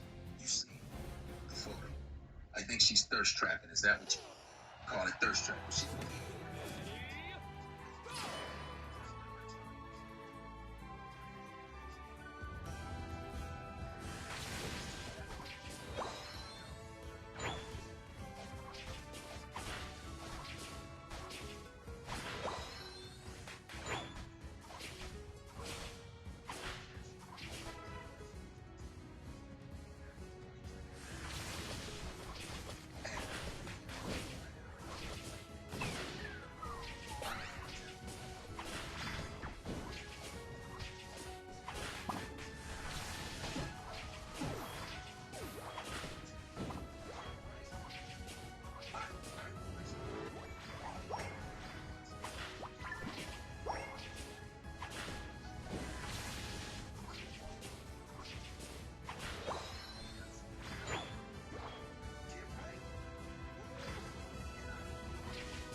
Damn, he just turned into a macho.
Elder God, who are you? Bro, you better chill out, bro.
Okay. Okay. Okay.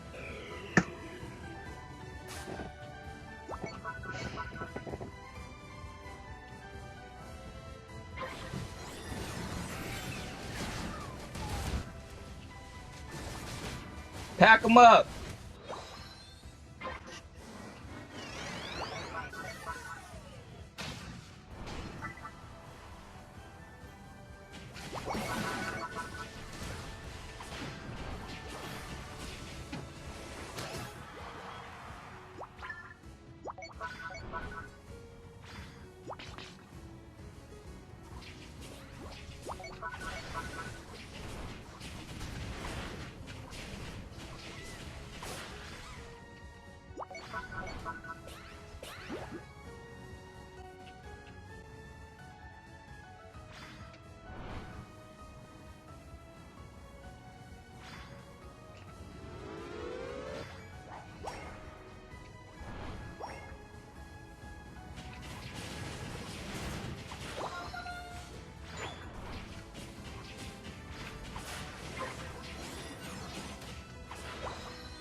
The final stretch.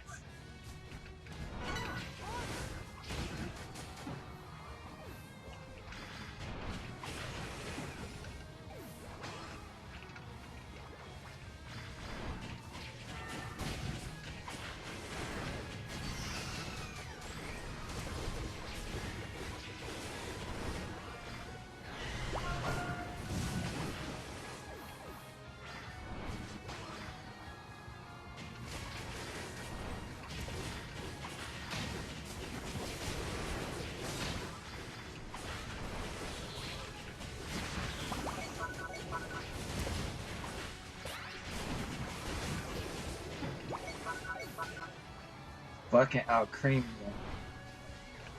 Save me.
fuck out of here! That's what I'm talking about. My nigga out creamy.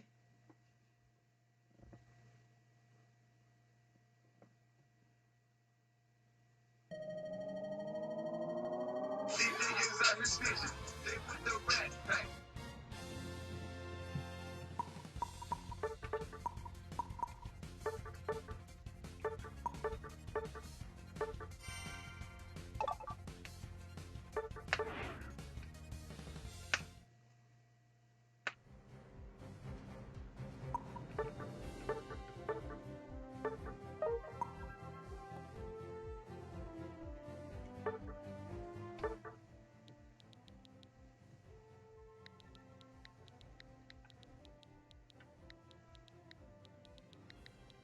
This nigga carrying me.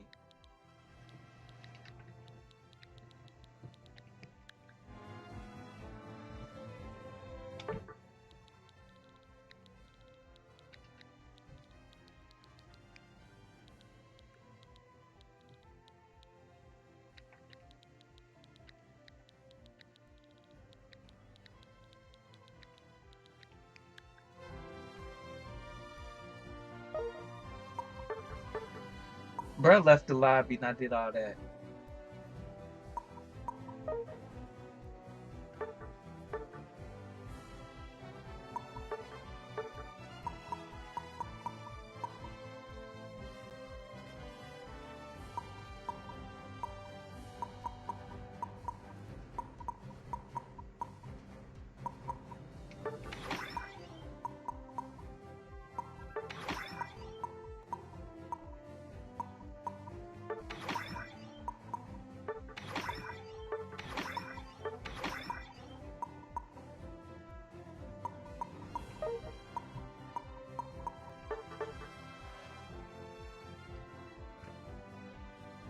You see the viral video where this 9-year-old girl was caught stealing out the mall and two grown women snitched on her, and look what she done. Bam! Bam! She knocking them out. And then just walk away, classy, poised, on the escalator. And then she looked back at him like, and what? But the escalator stops. She skedaddles. She's not about to get caught today. You see the viral?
All right, let's go.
That motherfucking cat.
Bro, I still a fucking officer, bro.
That's it.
direction y'all going?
I'll go halfway. Take me halfway, I'll do the rest.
All right, I'm gonna call it right there.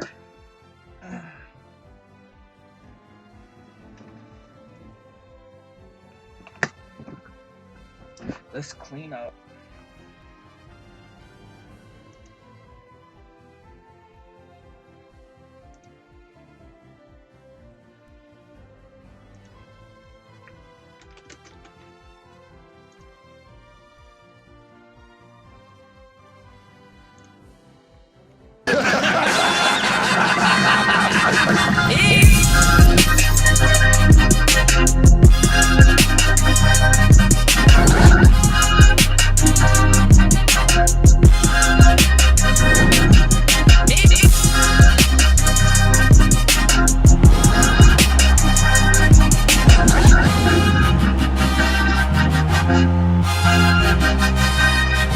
Welcome back to It Is What It Is. This episode is sponsored by Underdog. The app is an easy way to make some cash just by making picks on your favorite players. So y'all, I made a pick and I hit on a 19 times winning entry. So if y'all are watching and not playing, you're missing out. Make sure y'all sign up on the Underdog app. Underdog is available in more than 30 states, including Georgia, Texas, and Missouri, just to name a few. They're dropping a whole bunch of promos all season long, so make sure you guys check the app to see what's live right now. If you're new, use code It Is What It Is when you sign up. Play $5 and they'll drop $50 in bonus funds your way. That's right, $50, y'all. So use code It Is What It Is and let's run it up.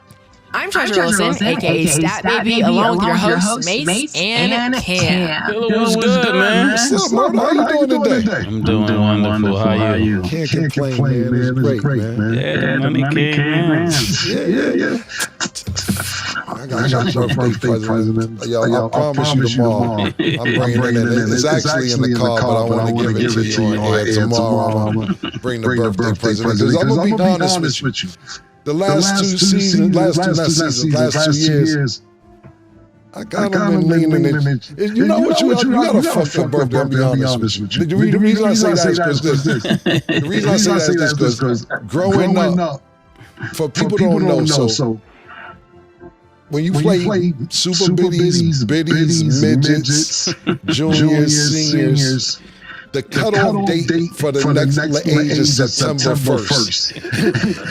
So like if you're 12 years old, let's say you play biddy basketball. If you turn 13 September 1st, you can play 12 and under. Yeah. But May's birthday the 28th, so it's like he's 3 days under.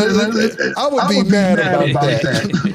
And I ain't gonna lie, the last never got my real year. Yeah, they should have put a 5-day waiver on it. Like, yo, if it's 5 days below September 1st, you can play. You always have to play with the older group because you missed the cutoff date by 3 days. And to be honest with you, I'm going to make up for it this birthday because I kind of was using that for the show. Like, well, we don't film till September 1st. Because he gives me something for my birthday every year. Mace always gives me something for my birthday, but I'll be like, well, you know, his birthday, he missed the cutoff date. We don't come back to September 1st. So this birthday, I'm making up for the other birthdays that I missed. So I appreciate it, man. Word. Good stuff. Today we are joined with our analyst, Michael Irvin. Mike, what's good? What's going on? What's happening, man? Some crazy football going on, right? Hey, yo, real quick,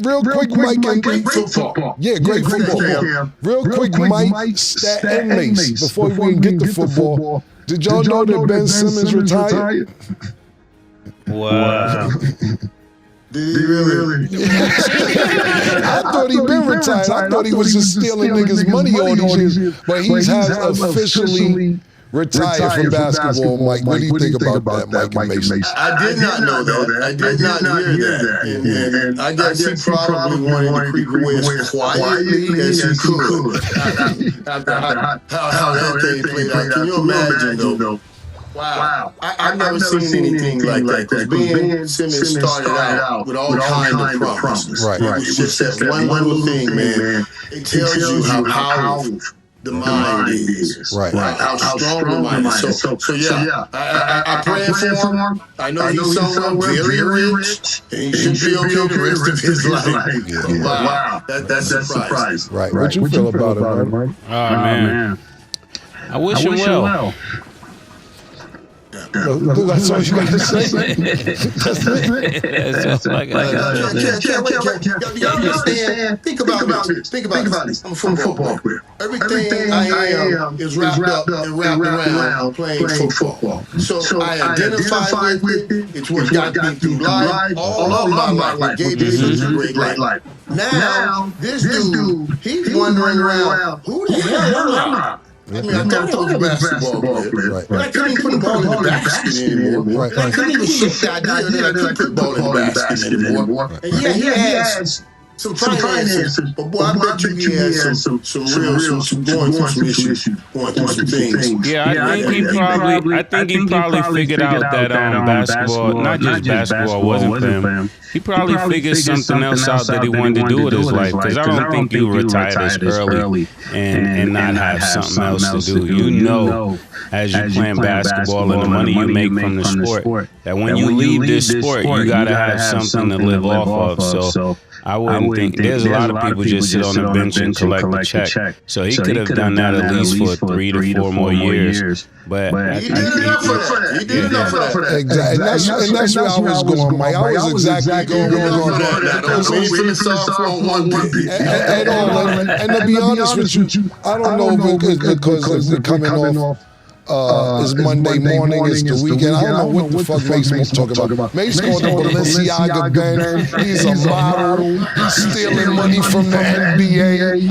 I don't know why the team still want him. This was not Mace's point of view for the last 2 years on Ben Simmons. We was talking about how he was just robbing niggas. He come to the game in all type of designer. He's messing with one of the Jenner sisters. And we felt that he'd been robbing the NBA for a while. Now, I think Stat just told me he's been in the NBA 10 seasons. I don't know if it's 10 or 11 when you get your pension, but I believe he retired because he figured that he played long enough to get a pension at least. I'm not sure, but I wouldn't have retired just yet. Ben's money way past pension money. Ben's money. The money Ben was like the first pick. Ben made way past pension money. Ben didn't even touch his pension, and he still got money. No, I agree with you. My thing is this. In life, you run towards something, or you're running from something. Now, he's still able to play, and he's leading in the league. Maybe you just talked about it, that maybe he's got something else to run too. That's what and I hope he does, because I'm telling you, if it's just something he's running from, that's a hard place. But what if he figured out he wants to model? He's always been looking in that direction, it seemed like. What if he want to be the first person that's like a 6'10" model? Mace, I don't know where you got that. You can do some Ben Simmons for 2 years. Ben Simmons. I ran into Ben Simmons. We almost got into it. Me and Ben Simmons almost had an altercation. He didn't like the way I was talking about him.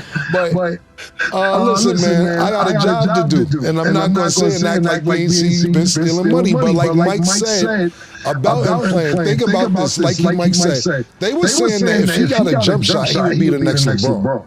You got to realize when he was in Philadelphia, he was a 3-time All-Star. Him and Joel Embiid looked like they were promising to take Philadelphia to the floor. Right, absolutely. He just couldn't shoot the ball. And one thing about it is them Philly fans is tough, man. And them boys tough over there in Philly. And I believe not just him being discouraged, the fans discouraged him, and that took him somewhere else as well. Not only that, he did all types of games was being played to get traded. I remember he didn't want to play for Philly anymore, and he would start practicing with his cell phone in his sweatpants. And Doc Rivers had to kick him out of practice and all this shit to get traded. And then it didn't work out in Brooklyn, and we just seen a landslide ever since then. I think it's the right thing to do instead of stealing a person's roster spot and a couple dollars that they can get. Yeah. Well, I'm just hoping he has some peace with it. Whatever he's doing, I hope he has some peace with it. Now, also, being modeling or being doing movies, when I used to do Best Damn Sports Show, my good friend John Salmon, he used to try to do movies, and I was doing like the longest yard then, and we were doing the show together. And John would come in my dressing room, and I'd be like, bro, ain't nobody gonna hire no 7-foot actor. You know what I'm saying? Who else gonna have around you? You see what I mean? So it's just hard for even being, if that's the route that you're trying to go. I know you like me and all that stuff. I do want to add, so he didn't officially retire, and since he was drafted in 2016, we do know that he's went through a lot of injuries, so that's why I understand kind of this mindset that's like, okay, maybe it's time for him to go into a different career, maybe he should model. So hopefully he does figure that out because, I mean, you guys did give a really nice answer, but like, he has only played like 18 games. Last season, like, his time. Japan ban. Right. How much they give him back? Because Zilla said he's still out. Well, one season got like 20 million. He's stealing, bro. 20 million and making 2 points? Yeah, the 6'10" and can't make a layup, bro. That gotta be mental, though. Yeah. What I'm saying, It gotta be like, for real. It gotta be mental. Listen. When stuff like that, if you can't put that ball in that hole, in the hoop, do you know what other kind of problem you can imagine Ben Simmons having? Putting things, you see what I'm saying? That's what I'm talking about. He ain't putting nothing in nothing. Ain't nothing working. If he can't put that ball in the basket, I'm taking from Mike is Mike saying he can't even put the dick in the pussy pause.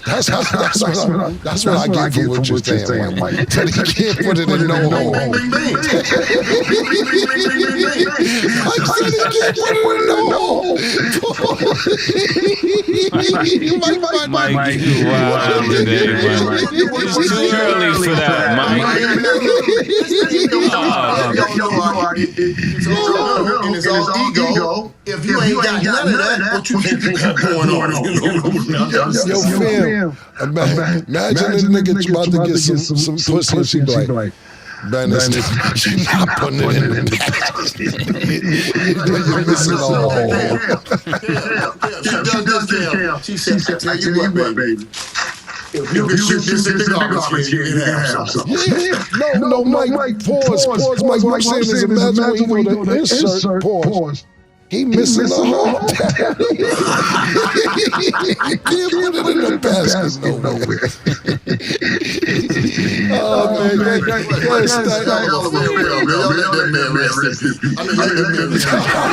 Oh, shit. Yo, Mike, because listen, I know Stat ain't gonna bring this up. Stat ain't gonna bring this up, and we gotta get to what we gotta get to. But I guess you wasn't happy because the Cowboys ain't winning. We talked about it when you wasn't on the show. But what the fuck happened? Yeah, you over there trying to talk about Ben. Yeah. No, this is, that's a perfect lead segue into this. But this is what they call, in our world, a hell of an anomaly. It's something that don't never happen that you got a chance to witness. Because you know, they don't leave footballs on the ground like that. You know, and that's all it would take. That's all it would take. If he made those plays, the Cowboys would win the game. And won it just like I told you they were going to win it. And Dak Prescott did play like MVP. I give the Eagles credit. They won that game. They found a way to win the game, and that's what champions do. So I give them credit. But Always You was happy with your performance, huh? Well, no, listen. I watched this thing carefully. Like I said, all of us have at least two of us in each of us. So when Miles Sanders broke out, he was gone. That was it. That would have given us the lead. I don't know why, for the life of me. This dude did just cut. Like I said, all of us have at least two of us in each of us.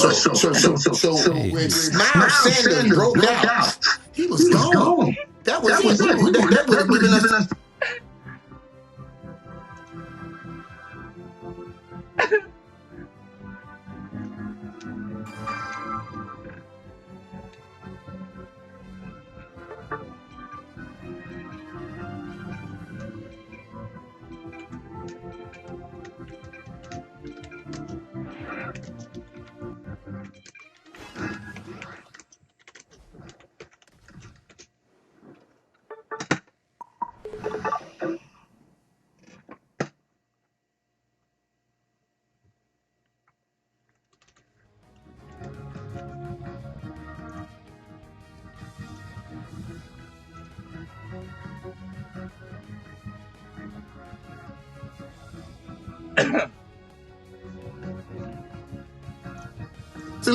I don't know why, for the life of me.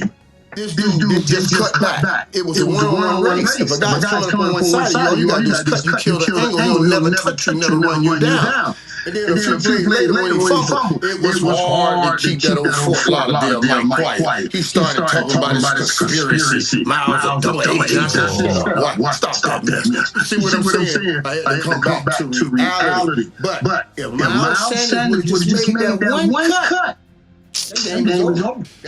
First of all, Mike, that's not what happened. Okay. Second of all, let me, before I get to what happened, Zach played lights out. Dak played lights out. Did you just throw a shot at CeeDee Lamb, though? Because you said 88 don't drop passes, and he dropped. We all seen him drop at least 3-4 passes. We seen it. And you said, and he was wearing number 88, which is your number. And the number is something that never ever happens, but it happened this time. It won't happen again. That's what I know. Yo, Murder, let me ask you something. If CeeDee Lamb wears 88, and Mike wears 88, and he says 88 don't drop passes. Yeah, I thought he was talking about himself too. I knew he was talking about CeeDee, because everybody knows CeeDee dropped 3 passes. So Mike threw a shot at CeeDee without really throwing a shot at him, and then called it an anomaly to try. It's a double entendre though, because he said 88 don't drop passes. Yes, but that's Mike's point. Mike's point is this is why he doesn't want his number retired. Yo, Mike. Let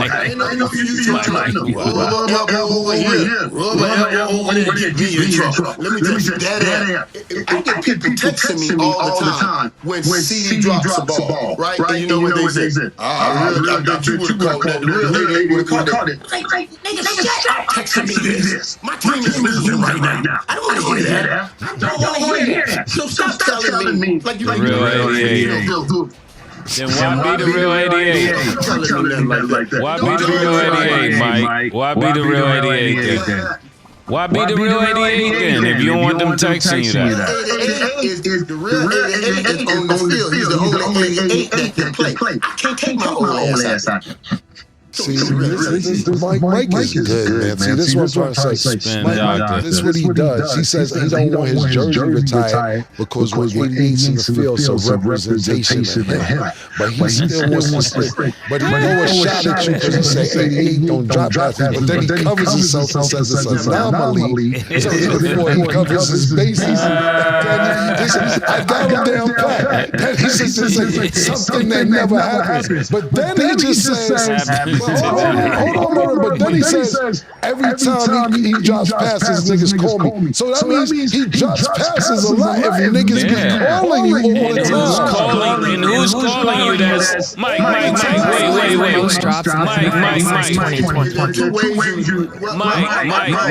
Mike. The man has more drops than anybody since 2020, Mike. No. CeeDee had 6 drops last year. One of the fewest guys. Go ahead, pull up the stats. 4 drops. Since entering the league, he says he has 35 total drops, the most of any player in that span. CeeDee Lamb. Yeah, since I'm talking about last year.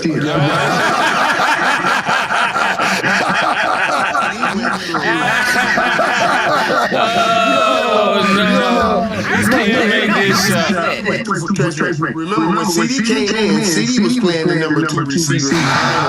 No. And Amari left, and he became the number 2. Number 1. There were things in the beginning of CeeDee becoming number 1, especially when he played for the Cowboys, that I thought even catch up. So many people were always going to be in his area early on. And he did have a few balls, but we had a conversation about that years ago. You know, about certain ways, and I was just talking about certain ways to kind of prevent some of the things. When everybody's in your space, that's why you catch in your body, things like that. Because he's number 1, around him. But since then, CeeDee has been great. CeeDee some of the best catches in the NFL.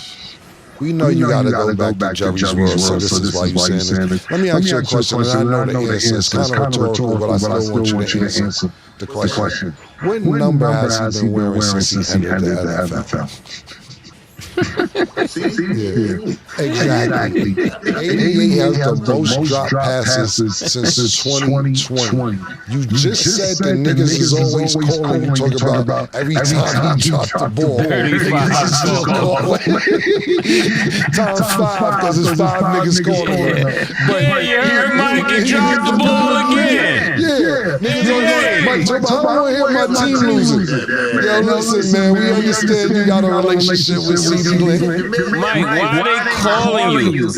Mike, why are they calling you? He's in the National Football League. Y'all cannot mess with him. And I love that he stated. Those are the plays I dream of. He says on him. That's what a real leader does. That's what a playmaker does.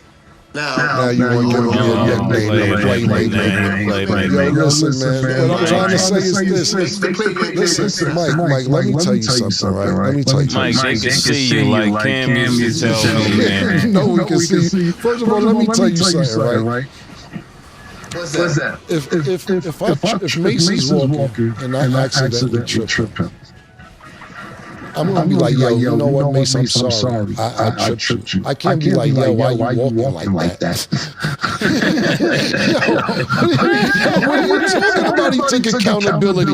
Yeah, we see you drop the passes. You better not say nothing else but it's my fault. You better not say, now, well, if Dak would have put a little more zip on it. If Dak, now we see you, nigga. You talking about he make accountability. He had no other choice but to take accountability, Mike. And now you not taking accountability. We start the season off with you saying you have to take accountability. That's how we start the season off. And then you're not even taking accountability, being a fair analyst. Because I told you this was an anomaly. Anomaly, we get it. You don't become the top receiver in the NFL with drop. He is not the top receiver. He's not the top receiver. He's not the top receiver, Mike. He's not the top receiver, bro. $35 million a year and 35 drops since 2020, Mike. Most of that time spent. Is he better than Jamar Chase? He's a top 3 No, come on, man. No, he's not better than Jefferson or Chase. Cut it out, man. Cut it out. You gotta stop this, Mike. He's not better than either one of them. If you go Jamar and Justin and Jamar, then you got to go CD after that. So that's what I'm telling you. I'm gonna take Puka Bear out with the Rams before CD right now. What's my nigga name? I'm taking Puka Nakua, nigga, over CD, nigga. Yeah, I'm going Puka Bear over CD, nigga. Yeah, listen. Secondly, what I say, because I know we got to get to the games that happened last night. I know one thing for sure, two things for certain. That nigga Jalen Hurts had all day with no Michael Parsons. That nigga was skipping, he was waving to the crowd. Before every pass, he was doing all type of shit, dancing. Then he was scrambling. He had the most rushing. He had more rushing yards than Saquon Barkley. He had more rushing yards than Saquon. No, my good niggas was doing whatever they wanted to do. Deliver that. You know, I like the way you're trying to deliver that. I like that. You know, that ain't a fact. That ain't a fact. Now, you want to deliver it. Well, Jalen Hurts, he looks so great. He had more yards than Saquon Barkley. Why don't you deliver it? I know they ain't getting no press on Jalen Hurts, but boy, they shut down Saquon. He had 25 yards less. See, it's all the delivery. It's how you see things, how you deliver things. I say the Cowboys shut down the run, the best running game in the National Football League without Michael Parsons. How they shut the ball? How they shut them down when they lost? But no, what he's trying to say is, he has 60 yards, but how much Jalen Hurts has? 72? Rushing yards? Which is that ain't crazy? Yeah, Jalen Hurts for more yards. I just said that. You know what, Murder? We gotta move on because there's no game. There's nothing we can do. Wait. Look at it right way. Okay. So that means you telling me you taking the broken plays that Jalen Hurts plays were broken plays, broken runs where everybody's everywhere. Philadelphia and Saquon Barkley, those were the design runs. So when you design, they got stopped. What you design got stopped. You can fix the brokenness by making sure everybody stays in their lane. But what you want to walk out of a game with knowing I stopped your design. You beat me on the whole roller stuff, but I stopped your design. And that's what they did. Would that happen if Micah Parsons was there?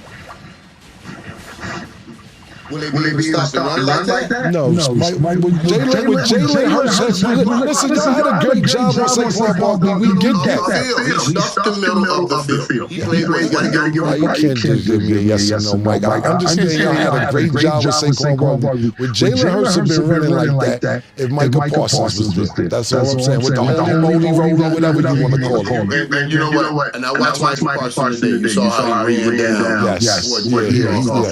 And he supposed to be hurt and all that. That I give you. He covers ground. He does cover ground. But the answer is no. It wouldn't have happened if Micah Parsons was there. Just a yes or no question. The answer is hell no. It would not have happened if Micah Parsons was there. I'll give you that. Real quick, just back to the receiver, just to give Mike his flowers because he did say CD is top 3 receiver in the league, and I would agree with that as well. So I'm going to give him that credit because when you think Justin Jefferson, Jamar Chase, CD, I would put him in that category. And Mace, you're not off the hook because we're going to talk about the Chiefs two teams that lost. But let's get to. I'm going to be honest with you, and it's just because I'm going to be honest with you. It's only because. Tua is always hurt and not available. I'm putting Tyreek Hill over fucking CeeDee Lamb.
when he has a decent quarterback. And when Tyreek Hill has a decent quarterback and his quarterback is available, nobody can refute that on this show. Yeah, so he can sit there and say that absolutely only one. Tyreek Hill, when he is when he has a good quarterback and they on the same page, he is a top 3 receiver. CeeDee Lamb can go right behind him, pause if they want. Wait his turn. Exactly. And that's a fact, Jack. What you think about that stat, Florida native? I mean, I think Tyreek Hill is great, but we're also going based off the situation. We're saying if Tua was in the best health, and we know that he hasn't been playing how he should, so we have to you know Tyreek is like that.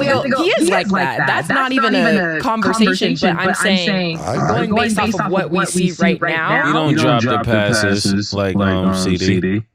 And that's unfortunate because yes, like he was saying, CD didn't have that slot until the other guy got hired. But what I'm saying is, to Mike's credit, I will give him that, and I respect it. I'll take AJ Brown. I'll take Mike Evans.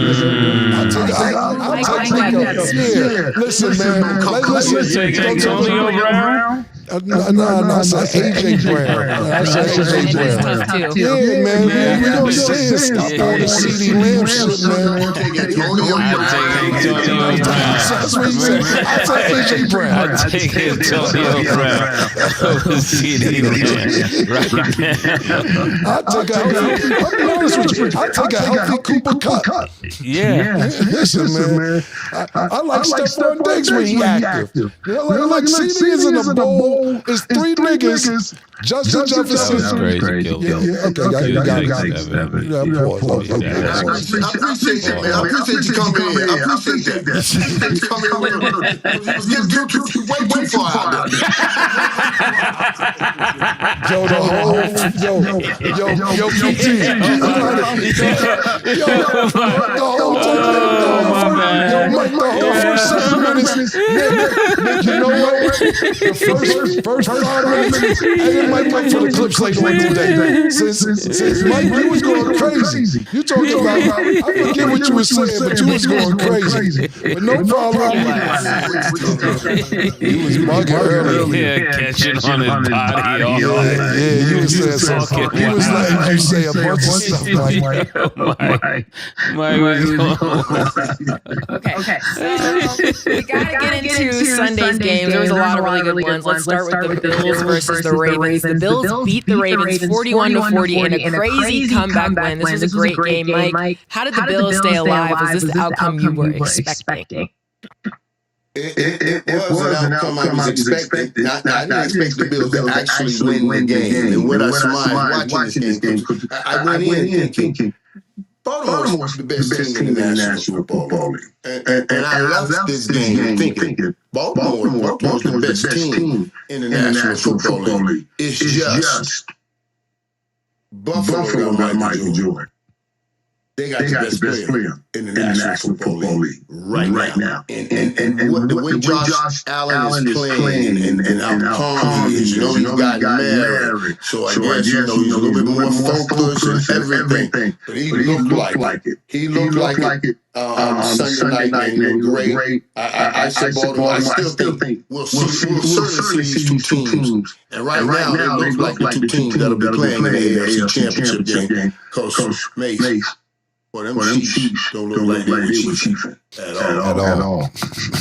Mike, we on Buffalo. What are you talking about, Mike? Stay on this subject. Mike. Mike, it's all good. You ain't lying, Mike. You ain't lying. Because you know who said Buffalo was going to win? Me, that's who. Not you, Mike. Not Killer. Killer went for Buffalo. You did? You always yo. You always say yes, man. I don't know how you do it, bro. I don't know how you always. I picked Buffalo. Okay. Y'all some Chiefs. Yeah, exactly. Oh my goodness. Football season. A wise man once told me, "This is 15 other more weeks."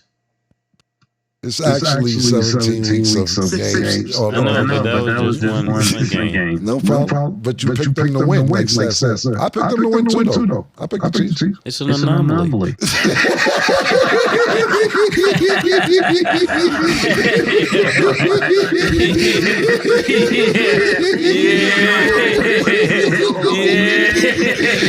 That fast, man. He's fast on his feet, man.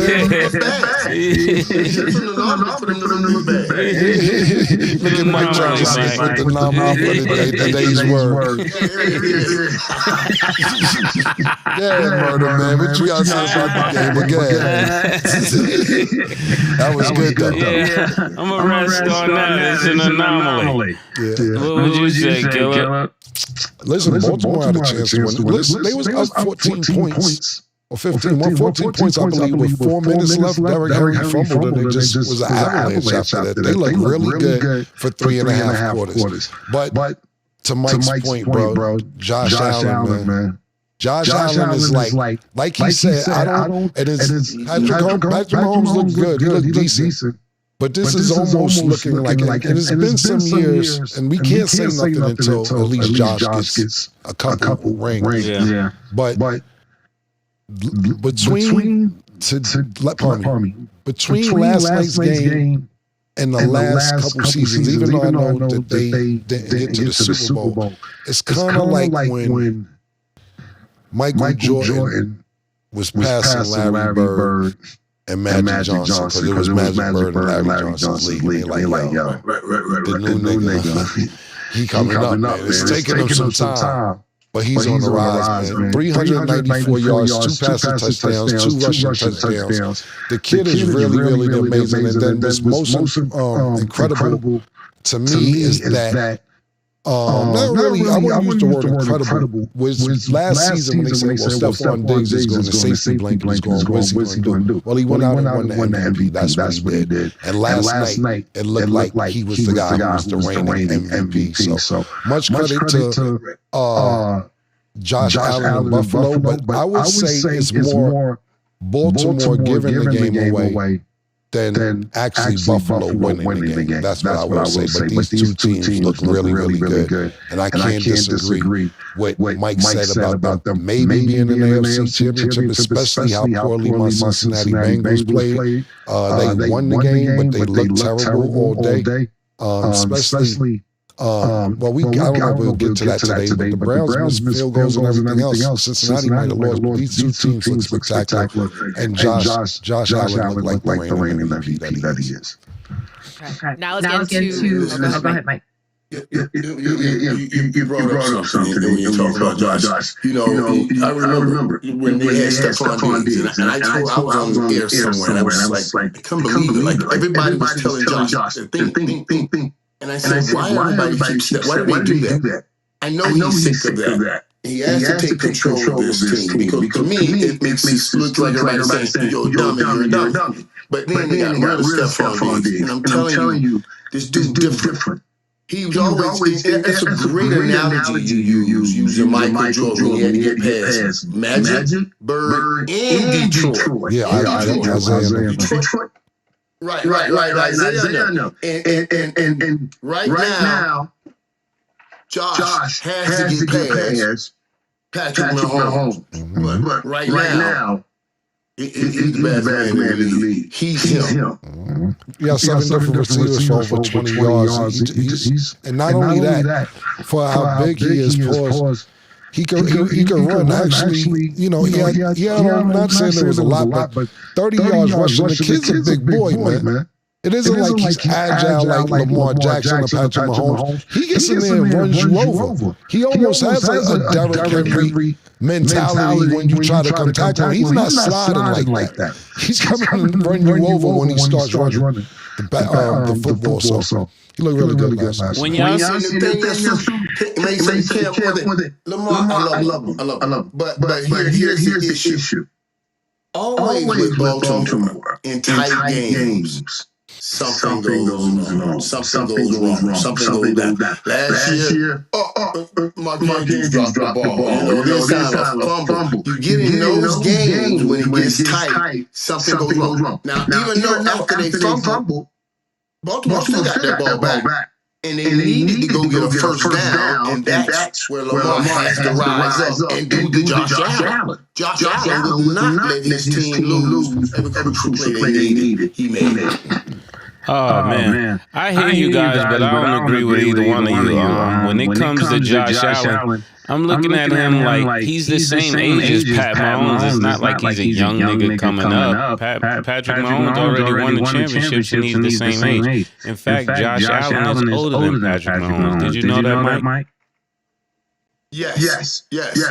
But Josh came a different route too. Josh came in as a project in a way. Very gifted, very talented. More of a runner than a quarterback. And just like Lamar, he's learning how to play the game from the pocket and run when he has to. That's what's making him so dangerous. Lamar looks phenomenal too now. Lamar looks phenomenal. Lamar looks like so in control of the game and his team until it gets down to those tight moments. You have to make those plays. He had to get that first down. And then I don't know the last play. Remember, he walks up to DeAndre Hopkins on the 3rd and 10, and then he throws an in route, and they're like a yard short.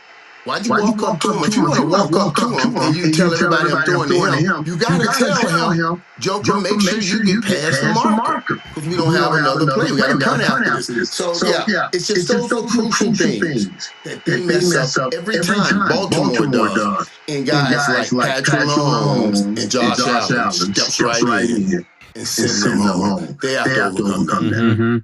Yeah, he did the same thing in the playoffs last year. If you look back to it, it was the same.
Sawyer.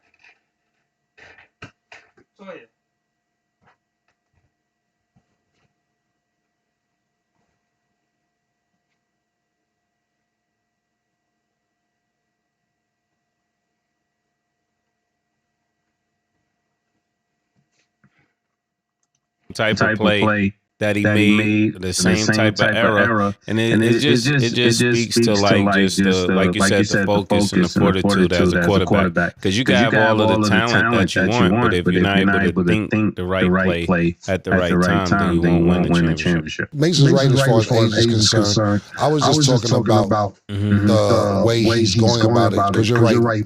Bird and Magic was older by Jordan by a little bit. But I'm talking about career-wise, as far as him on the rise. A lot of people don't know that Josh Allen didn't have the eyes on him like a Patrick Mahomes. People don't even know Josh Allen went to junior college. He didn't even get D1 from the very beginning. He went junior college, then went D1, and then, like Mike says, the project, he didn't have the same travels that Pat Mahomes had. But Mason's right as far as age is concerned. I'm just saying the journey as far as getting past the best. But you're correct on that. But Patrick Mahomes also named it with Andy Reid right out the box. Off the box, out the box. Right, absolutely right. You got Andy Reid. Josh tried to fill his way with those coordinators. Okay, now we got to get into the Packers versus the Lions, but we will discuss after the break.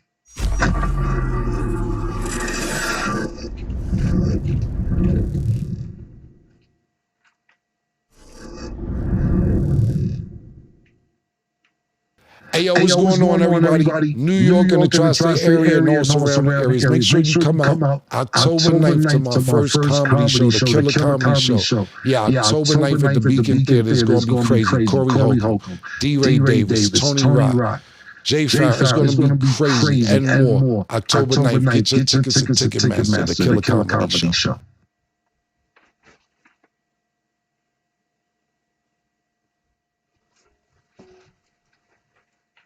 Welcome back. Now let's get into our underdog picks of the day. So today, the Bears will play the Vikings. Underdog has Justin Jefferson at 79.5 receiving yards. You have higher or lower, Mace? Higher.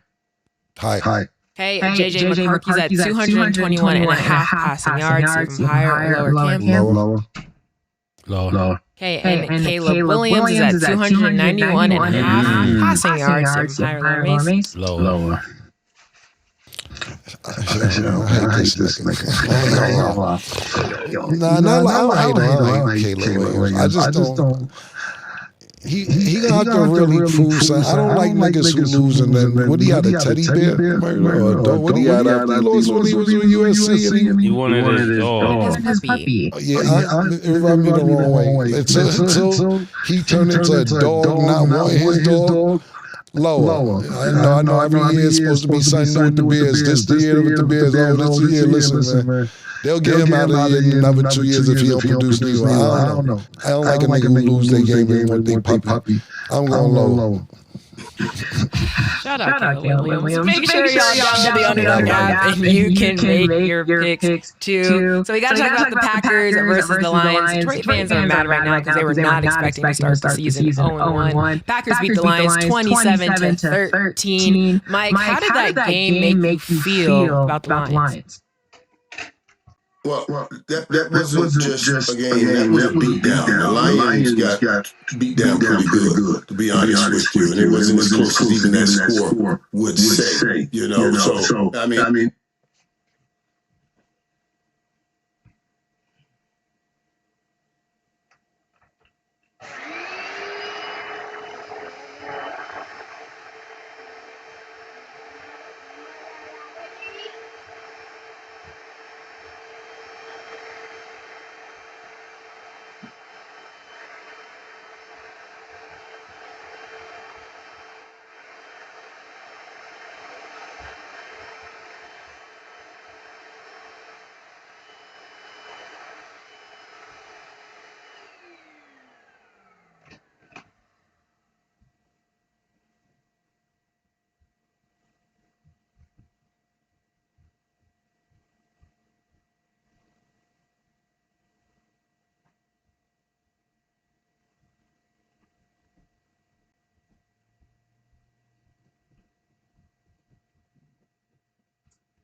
says.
trying to clean the house. If y'all don't have one of these, this little, what would I even call this? I don't know, like shampoo things. Get one. Get one. It smells good. Just clean the couch off, because you know my son he goes crazy with the food, but just clean that off. Straighten some stuff. I need to get I think I'm gonna get some cute shelves and put them right here. Or remove that table, but I gotta figure this out. How to place this stuff. I'm about to clean up finally down here. I ain't cleaned up down here in a couple months. It may not look that dirty, but it's just not to my standard, so I have some straightening to do. So I'm gonna be doing that tonight. Then go upstairs and clean the first floor while my son is asleep. About to shampoo this whole carpet down here and then do the first floor, and then tomorrow I plan to do the second floor. So that's what I'm up doing late at night. It's late, but I'm trying to clean the house. If y'all don't have one of these, this will look. Alright.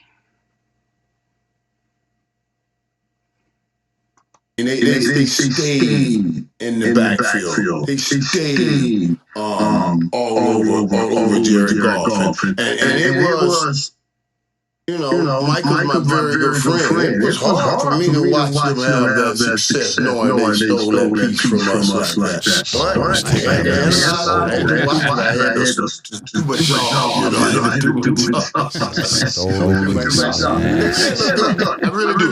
They got so much speed offensively. They move the ball down the field early, really look good. I watched the games today, and I'm watching. I'm like, okay, I gotta see who do I think was the best team on game one. You know what I mean? And when I first saw Green Bay, they were in their category first till I saw Baltimore go up and down the field. But Green Bay, I thought they looked good. And yes, you can see what Michael Parsons wanted to make a difference. And it's so funny that Cam brought that up earlier, because that's exactly the kind of play Michael Parsons made, where he ran down the quarterback from behind. Yeah, you know what I mean? Because he's just the beast. He's that cheetah or that Lamborghini Dion talked about in that documentary. Yeah. Sealed the deal. Are we ready to say that Detroit is not the team we thought they were going to turn into, or is it too early to say this? I wouldn't say that. Well, it might be too early. Let me tell you it's too early, but I'm telling you what has to happen real fast. Hey, that offensive coordinator and that offense gotta get going. They don't look like anything. They don't look anything like what they look like under Ben Johnson, who's now in Chicago, and trying to handle Caleb Williams. They gotta get that offense going. They just don't have the talent. They don't have the defense to stop teams like that all day. Yeah, I think to be honest with you, like I've been watching a lot of different analysts, and a lot of people, I'm not going to say a lot, but it's a handful of analysts that have Jordy Love winning MVP this season. They're saying this is going to be his breakout year, especially with Michael Parsons coming, not just Jordy Love, but Green Bay as well. I think this was a real statement game for the division. Saying, yo, okay, Detroit, y'all been doing your thing last couple of years. We're going to get back to who usually runs this motherfucking division, which is the Green Bay Packers. And that's how I took this game as a statement game. But what Mike just said, it's clear that something's not clicking right on offense. They didn't get a touchdown to the fourth quarter. They didn't have a touchdown for 3 quarters, and they haven't got the touchdown. The game was over by that particular time. So to me, this wasn't necessarily about Detroit is over for Detroit, but Mike hit the nail on the head. You got to do something fast, because I think Green Bay is here to take the division back, and they made a statement saying, okay, this is what we're going to do, as well as Jordy Love. We got to think about this. Aaron Rodgers was up in arms when they drafted Jordy Love. This was part of the reasons he wanted to get out of Green Bay. Y'all never get a receiver for me. Y'all always draft another player. I never get this. But the people who drafted Jordy Love seen this day coming. You don't draft a quarterback all the time unless it's a Cam Ward situation where they come in and play right away.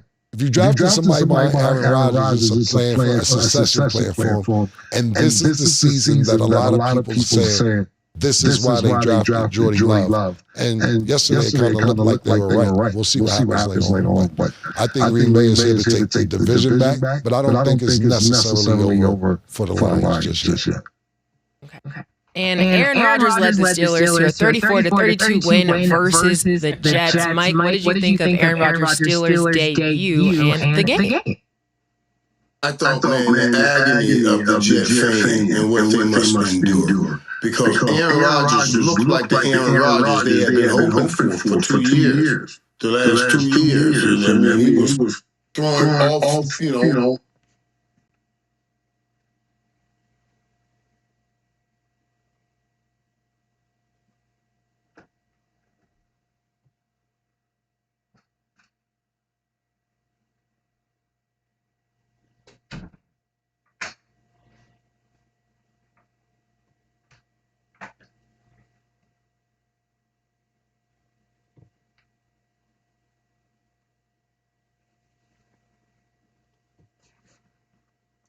Off balance throws, perfect throws.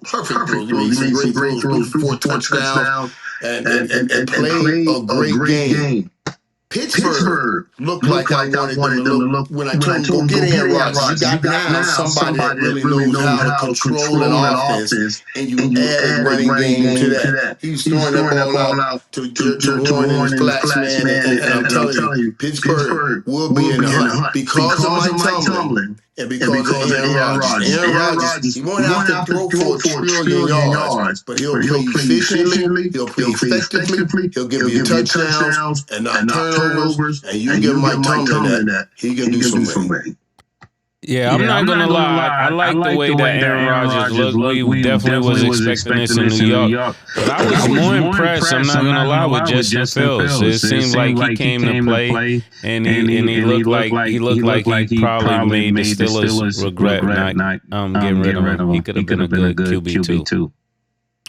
Well, what I'll say is this. To me, this was a revenge game for both teams. You got the quarterback who was quarterback in the Jets last year, quarterback in the Steelers, and you got the quarterback who was quarterback in the Steelers, quarterback for the Jets. Mason's absolutely right. Justin Fields looked really great. 2 rushing touchdowns, 1 rushing touchdown. To me, the best 2 games to me that I seen yesterday was this game that we're talking about.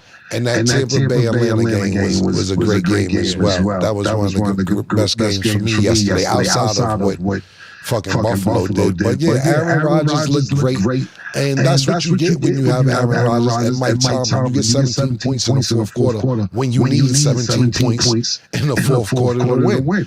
And Mike said it best. You don't have to feel sorry for the Jets fans because, to be totally honest with you, Mike, we disrespect, and not us on the show, but us on the show as others, the Dallas Cowboys, the New York Knicks. And the New York Knicks haven't won a championship since 1973. The Dallas Cowboys, I stuck up for you the other day, man, Mike. You wasn't here. Me and Arabia got into it.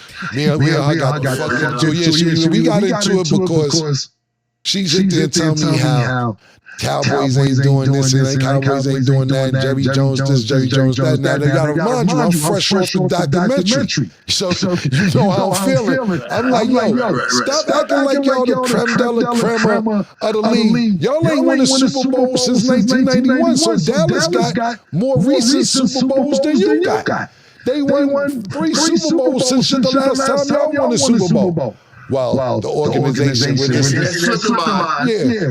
And she talking about the organization was making moves. I said, stop with the organization shit. Because this nigga took $180 million and flipped it to $13 billion. Yeah, I'm taking quantity. Y'all taking quantity over quality care. I said, well, listen, check this out, Arabia. I'll tell you this much. Y'all just got new owners. Y'all had a mouse in the house because then Snyder was a pervert. He's in there groping and doing everything else he wanted to do. up in that organization, and now y'all got a new owner for the last 2 years, and now the organization is the creme de la creme. Nah, y'all had a mouse in the house, and he was a pervert at that. So stop acting like they doing crazy shit over there in Cal. I had your back, man. I just wanted to let you know that. Hey, you should did what Maze did to me when he just threw it back on me. You should have seen Daniel Steiner. He was after quantity and not quality. Yeah.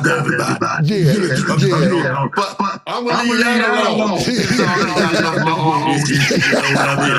I just let you know I was sticking up for you. But the reason I brought all that up anyway is to bring up the point that we talk about the Cowboys, we talk about the Knicks, and these organizations. The Jets ain't win since Joe Cool, since the 60s. So don't feel bad for them. This was been going on for 82 years with the Jets. Yeah, leather helmets. Yeah, they had leather helmets on each time that they won. Joe Cool was down there with the fur on Broadway. Listen, man, the Jets, this is what the Jets do. The Jets have not won. They had probably, as much as we just all these organizations, the Jets have won nothing since 69, bro. I think that's the year after Martin King died. I was torn tonight, though. It was Aaron Glenn's debut. And then you got Mike Tomlin over there for the first time with his quarterback. And you got it right, man. Justin Fields played, I thought, a hell of a game. I thought he played a hell of a game. And you can see where you give that time. You can see where he looks much more mature on the football field. You remember what he looked like in Chicago? And now, what he looks like here, he looks like, okay, I know what I'm doing now. I belong in this league. I think he'll do some good things in New York. Yeah, sometimes everybody's not going to come out the gate and be that type of quarterback. You know what I'm saying? So I thought he looked really, really good. And it was a shootout, man. It was really a shootout. So. You know, shout out to the Jets, shout out Justin Fields, but it's not about them. It's literally about the Steelers, y'all. This my terrible towel is pink. I'm gonna keep it cute because it's the first game we get it. I'm late there. Cam said last week, he said, the thing about football fans, they have the whole week to bask in our glory. So I'm gonna take that right now because, yes, I know last season I was saying a lot about Aaron Rodgers. Game 1, I feel good. Last season, now I feel great, okay? 4 touchdown passes, and we even had some really great off-season pickups with Jonnu Smith and Jalen Ramsey with the hit against Garrett Wilson. So we're in a good situation. Our defense was a little slow. We have some things to work on, but it's great. So I have the whole week to be happy. Sorry, Mike. Sorry, Mace. Y'all teams didn't win, so I got this today. That was the only person on the show saying, we do not want Aaron Rodgers. Yes. For 2 years straight. Yo, Mike. It's a new day. It's a new day. It's a fact, and not only that, your terrible talent ain't even the right color. It's pink. It's my favorite color. Special edition. I got it. No, it's not. I got it at the What did the tag say? From the stadium. Special edition. It's pink because that's my favorite color. You know, on 25th, they got the tags like that. I wasn't over there.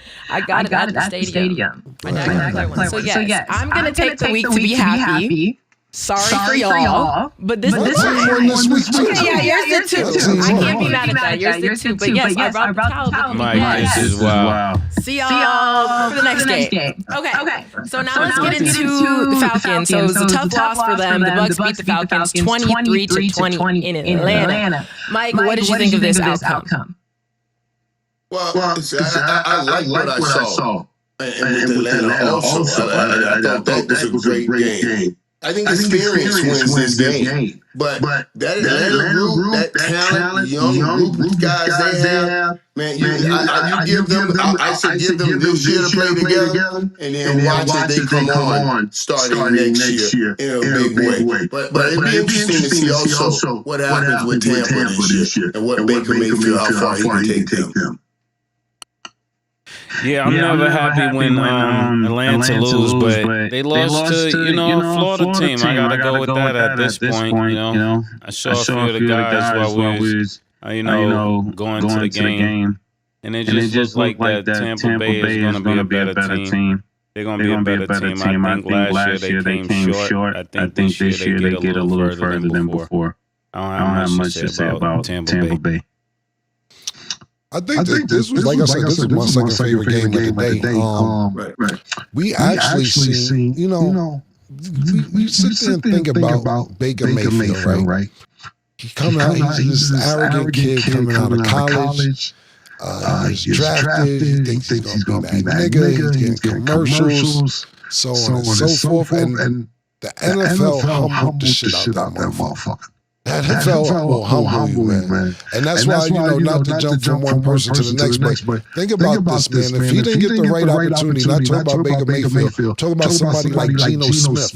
You thought it was over for Geno Smith for a minute, man. You know, if he didn't get that opportunity in Seattle, we may be like, what the fuck happened to Geno Smith? You know what I'm saying? And he played great in Seattle, and now he's with the Raiders. Sam Darnold, another one, absolutely.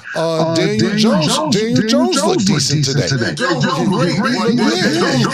Jones looked great today in Indianapolis. So sometimes it's about having the right situation, and it looked really bad for Baker Mayfield at one particular point.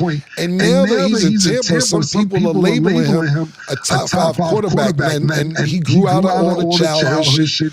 Not childish things he used to do, you know. Because it's young and you're arrogant and you're used to winning, and then you get humble. You're like, oh, let me just win these games, keep my head down, and go to the podium and talk properly, and let my play speak for itself. And I think that's what he's been doing the last 2 seasons, especially since he's been in Tampa Bay. It doesn't hurt having fucking Mike Evans as your main target, and Sterling Shepard and these guys, and I think they played really good. But I'm also not really mad at Penix either. You got to realize Penix didn't start last season. Penix came in like right before the playoffs started. And everybody's like, yo, what the fuck are they doing? They playing Penix in right before the playoffs, and he played pretty decent. But I think that he had a decent game as well. That's why I said both these teams played really great. Not just this game, but San Francisco game, Seattle game, a lot of the Cincinnati, Cleveland game, special teams, man. Special teams, missing extra points, missing field goals. These kickers, as much as I hear these football players talking about, they don't even practice with us. They got their own field. They just be down there kicking. Cities are dependent on these niggas' foot. Cities are dependent on y'all niggas' foot, bro. And these niggas be letting cities down. So at the end of the day, man, we'll sit there and say, yo, Baker played good, or Penix played good, or Josh Allen played good, or fucking Joe Burrow played good, or what's my nigga out there in fucking San Francisco? Quarterback, Purdy played good. I thought the fucking 49ers field goal was point shaving today. It's day kicker, Moody. I talked to some 49ers fans last night. They said, Cam, your show's powerful enough, start the petition to get them the fuck out of here, man. We don't know what the fuck he was doing. Special teams is really important. You can sit there and have the best game quarterback and running defense or whatever. These missed points and missed field goals mean a lot in these games. A lot of games yesterday came down to that. If not came down to it, it was part of the score and the result at the end of the game. But shout out to Penix. They put on a good performance, especially this is his first starting gig at the beginning of the season. Baker Mayfield kept his cool, and they ended up winning the game. But I thought you got to realize this is a division game as well. So we'll see what happens when they play again. But I thought this was a great game yesterday. Wait, Stab, before you go on. One thing for y'all, man. One thing for y'all. I know you boys from New York. New York is y'all So I get Cleveland. That's a dump, and it's still been hard to get Cleveland right. Way before Baker got there, long after Baker left. But all the quarterbacks you talked about, Man, that was all of New York destroying them boys. Y'all, that was nothing but New York. Gino, Sam Dunk. Those boys could play. They had talent, but New York is impatient and it works with the work. Getting them over and over again. They won't even give you time to learn in the road. They want you right now. Forget about it. The worst thing in the world. Put it all on New York. Yeah, but y'all, wasn't you? I think it was you and Cam that said a quarterback named Cam B. Daniel. Was that you, Cam? Yes, I said that. Oh, all right. Yeah, I said that.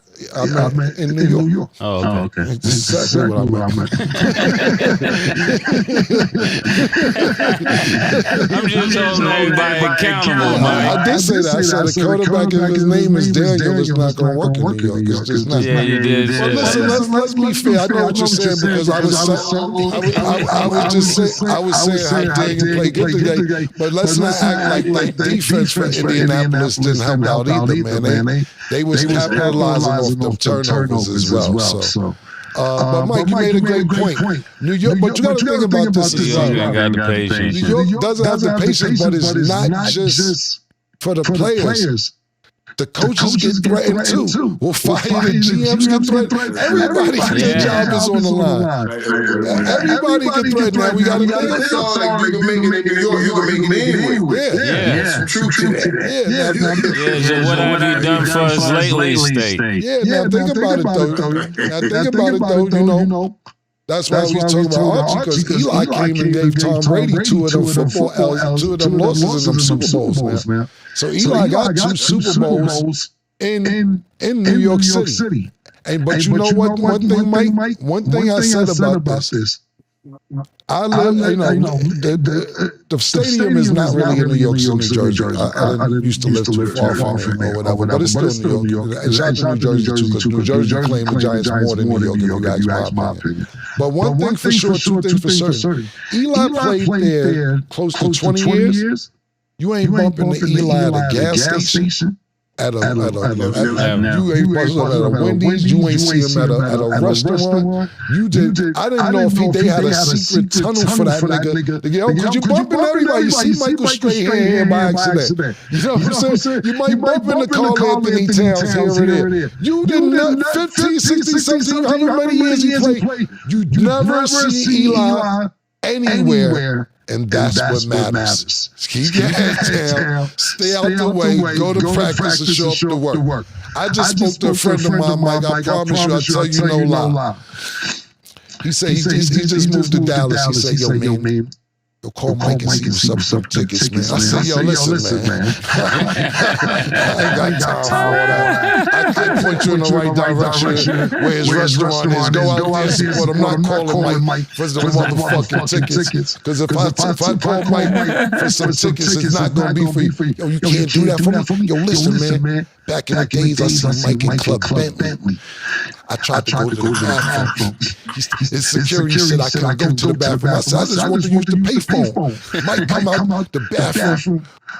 Ooh, I can't tell you what he came out that bathroom with. He's cool as a motherfucker, man. He walked out with them drinks like, man, if I wanted a drink. He said he would buy me a drink and all type of shit. I know you don't remember, but just ask him. He a cool-ass nigga. I said, see, Mike is one of the few players that you can see out and they still win. A lot of players need to just tuck their head and go out. But he gave me a whole spill about how he sees you in Club Bentley and everything else. Mike, you're one of the few. Let him ride the game with me on one of the games. Let him go to the game with me so he can report back. How things really are in urban Texas, if you know what I mean. He'll let you know. Coach Dave, I'll let him ride with me personally.